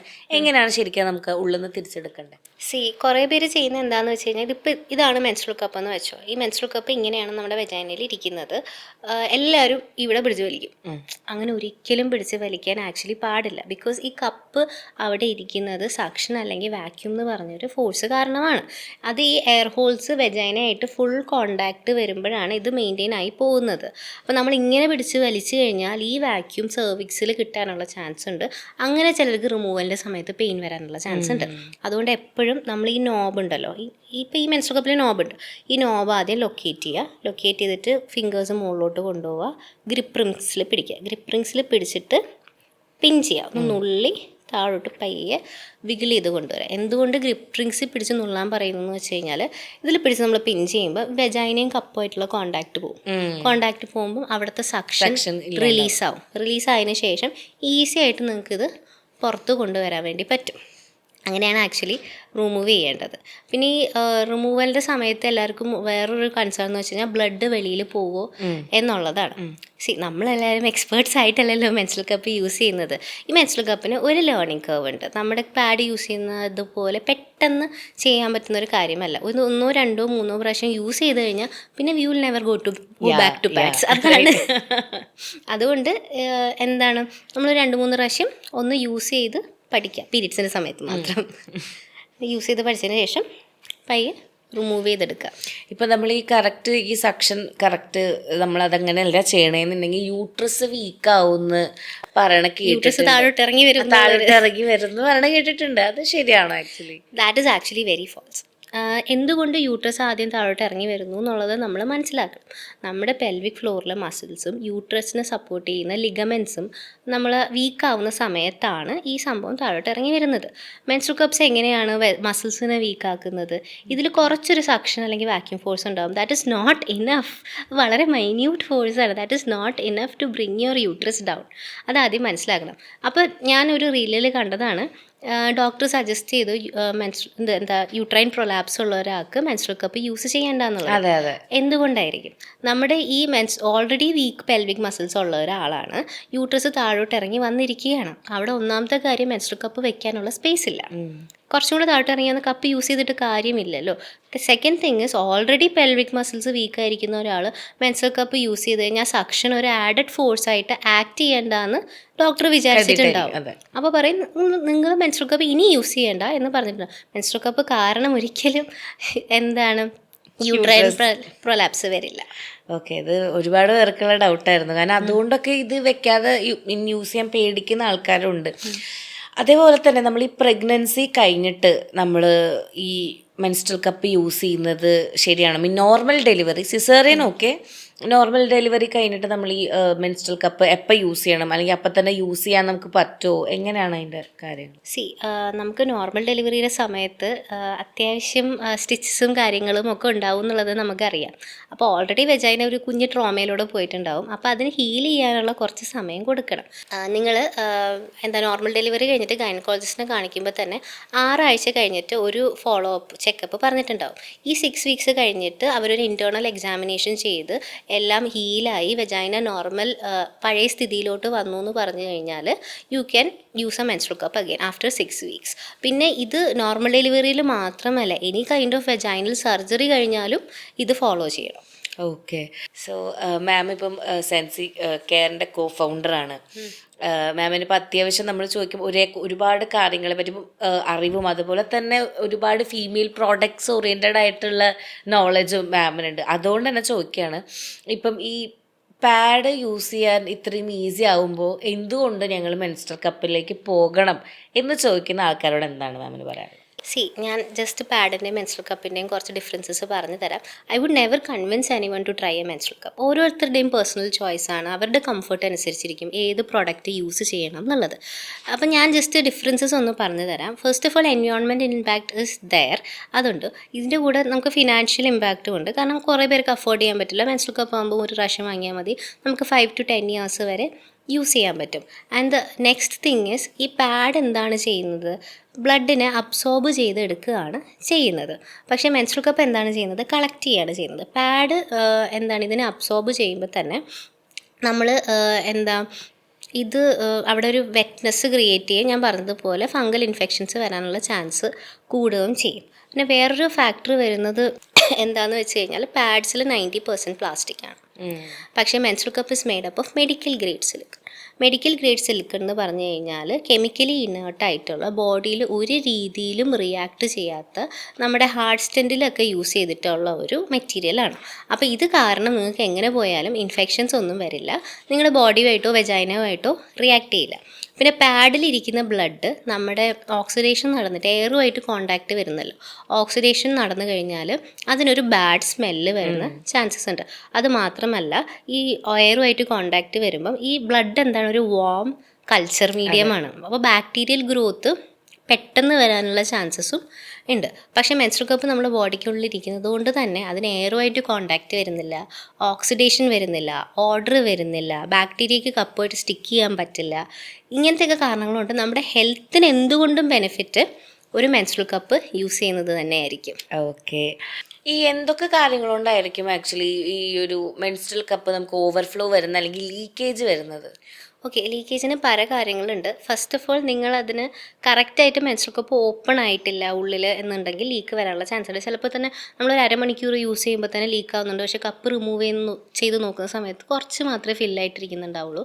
അപ്പോൾ അത് നിങ്ങൾ ചെക്ക് ചെയ്യുന്നത് എങ്ങനെയാണെന്ന് വെച്ച് കഴിഞ്ഞാൽ, ഇപ്പോൾ ഫോൾഡായിട്ടിരിക്കുന്ന ഒരു കപ്പാണെന്നുണ്ടെങ്കിൽ ഒരു ഫിംഗർ ഇൻസേർട്ട് ചെയ്തിട്ട് ചുറ്റും ഒന്ന് വെജൈനയ്ക്ക് ചുറ്റും കൈകൾ ഓടിച്ചിരുന്ന് കഴിഞ്ഞാൽ ഇവിടെ എന്തെങ്കിലും ഫോൾഡ് ഉണ്ടെങ്കിൽ അത് ഫീൽ ചെയ്യാൻ പറ്റും. അപ്പം നമ്മൾ എന്താ ചെയ്യുക, ഗ്രിപ്പ് റിങ്സിൽ പിടിച്ചിട്ട് ഒന്ന് ചെറുതായി ട്വിസ്റ്റ് ചെയ്ത് കൊടുക്കുക. ഓക്കെ, ഒന്ന് ചെറുതായി ട്വിസ്റ്റ് ചെയ്യുമ്പം ഈ എന്തെങ്കിലും ഫോൾഡായിട്ടിരിക്കുന്നുണ്ടെങ്കിൽ അതവിടെ കറക്റ്റ് ആയിക്കോളും. നെക്സ്റ്റ് തിങ് ഈസ്, നിങ്ങൾ യൂസ് ചെയ്യുന്ന മെൻസ്ട്രൽ കപ്പ് കറക്റ്റ് സൈസ് ആയിരിക്കില്ല. ചിലപ്പോൾ നിങ്ങൾക്ക് മീഡിയം ആയിരിക്കും വേണ്ടത്, നിങ്ങൾ സ്മോൾ ആയിരിക്കും യൂസ് ചെയ്യുന്നത്. അങ്ങനെ കറക്റ്റ് സൈസ് മെൻസ്ട്രൽ കപ്പ് അല്ല യൂസ് ചെയ്യുന്നതെന്നുണ്ടെങ്കിലും ലീക്സ് വരാനുള്ള ചാൻസസ് ഉണ്ട്. ഓക്കെ. ഇപ്പം അതേപോലെ തന്നെ ഇപ്പോൾ നമ്മൾ പീരിയഡ്സ് സമയത്ത് ചില ആൾക്കാർ പീരിയഡ്സ് ഡിലേ ആക്കാൻ ചിലപ്പോൾ ഒരു ദിവസം വല്ല ഫംഗ്ഷൻ ഉണ്ടെങ്കിൽ ഡിലേ ആക്കാൻ യൂസ് ചെയ്യാം മെഡിക്കേഷൻസ് യൂസ് ചെയ്യുന്നത് കണ്ടിട്ടുണ്ട്. അതുപോലെ തന്നെ നമ്മൾ മുന്നേ ഈ പീരിയഡ്സ് ആവണ സമയത്ത് ഈ കുറേ പെയിൻ കില്ലേഴ്സ് കഴിക്കുന്ന, പെയിൻ ടോളറേറ്റ് ചെയ്യാൻ പറ്റാത്തപ്പോഴാണ് നമ്മൾ പെയിൻ കില്ലേഴ്സ് കഴിക്കുന്നത്. പക്ഷെ അങ്ങനെയും അതൊരു മെഡിക്കേഷൻ ഇല്ലാതെ പീരിയഡ്സിലൂടെ പോകാൻ പറ്റില്ല എന്ന് ചിന്തിക്കുന്ന ആൾക്കാരുണ്ട്. ഇപ്പോൾ ഈ ഡ്യൂറിങ് പീരിയഡ്സ് നമ്മൾ ഈ എടുക്കുന്ന മെഡിക്കേഷൻസ് ഗുഡ് ആണോ നമുക്ക്? നിങ്ങൾക്ക് എത്ര പെയിൻ ടോളറേറ്റ് ചെയ്യാൻ പറ്റും എന്നുള്ളത് പേഴ്സണലി ഡിപ്പെൻഡ്. പക്ഷേ ഒരുപാട് പെയിൻ ആക്ച്വലി ടോളറേറ്റ് ചെയ്യേണ്ട ആവശ്യമില്ല. എന്തിനാണ് പീരിയഡ്സ് നമുക്ക് കംഫർട്ടബിളായി കൊണ്ടുപോകാൻ പറ്റണമല്ലോ. നമുക്ക് വർക്ക് ചെയ്യാൻ പറ്റണം, വെൽ റിലാക്സ് ചെയ്ത് തന്നെ പെയിനായിട്ട് ഒരു സ്ഥലത്ത് ചുരുണ്ട് കൂടി കിടക്കരുത്. ഇപ്പോൾ എക്സ്ട്രീം പെയിൻ ഉണ്ടെങ്കിൽ ചിലപ്പോൾ അത് എൻഡോമെട്രിയോസിൻ്റെ ഒരു സൈൻ ആവാൻ ചാൻസ് ഉണ്ട്. അപ്പോൾ എക്സ്ട്രീം പെയിൻ ഒരിക്കലും നിങ്ങൾ നോർമലായി കാണാതെ ഒരു ഡോക്ടറിനെ കാണിക്കണം. നിങ്ങൾക്ക് പെയിൻ മാനേജ് ചെയ്യണം എന്നുണ്ടെങ്കിൽ ഫസ്റ്റ് ഓഫ് ഓൾ പെയിൻ കൂടുന്ന കാര്യങ്ങൾ ഡയറ്റ് വൈസും എക്സസൈസ് വൈസും ചെയ്യാണ്ടിരിക്കുക.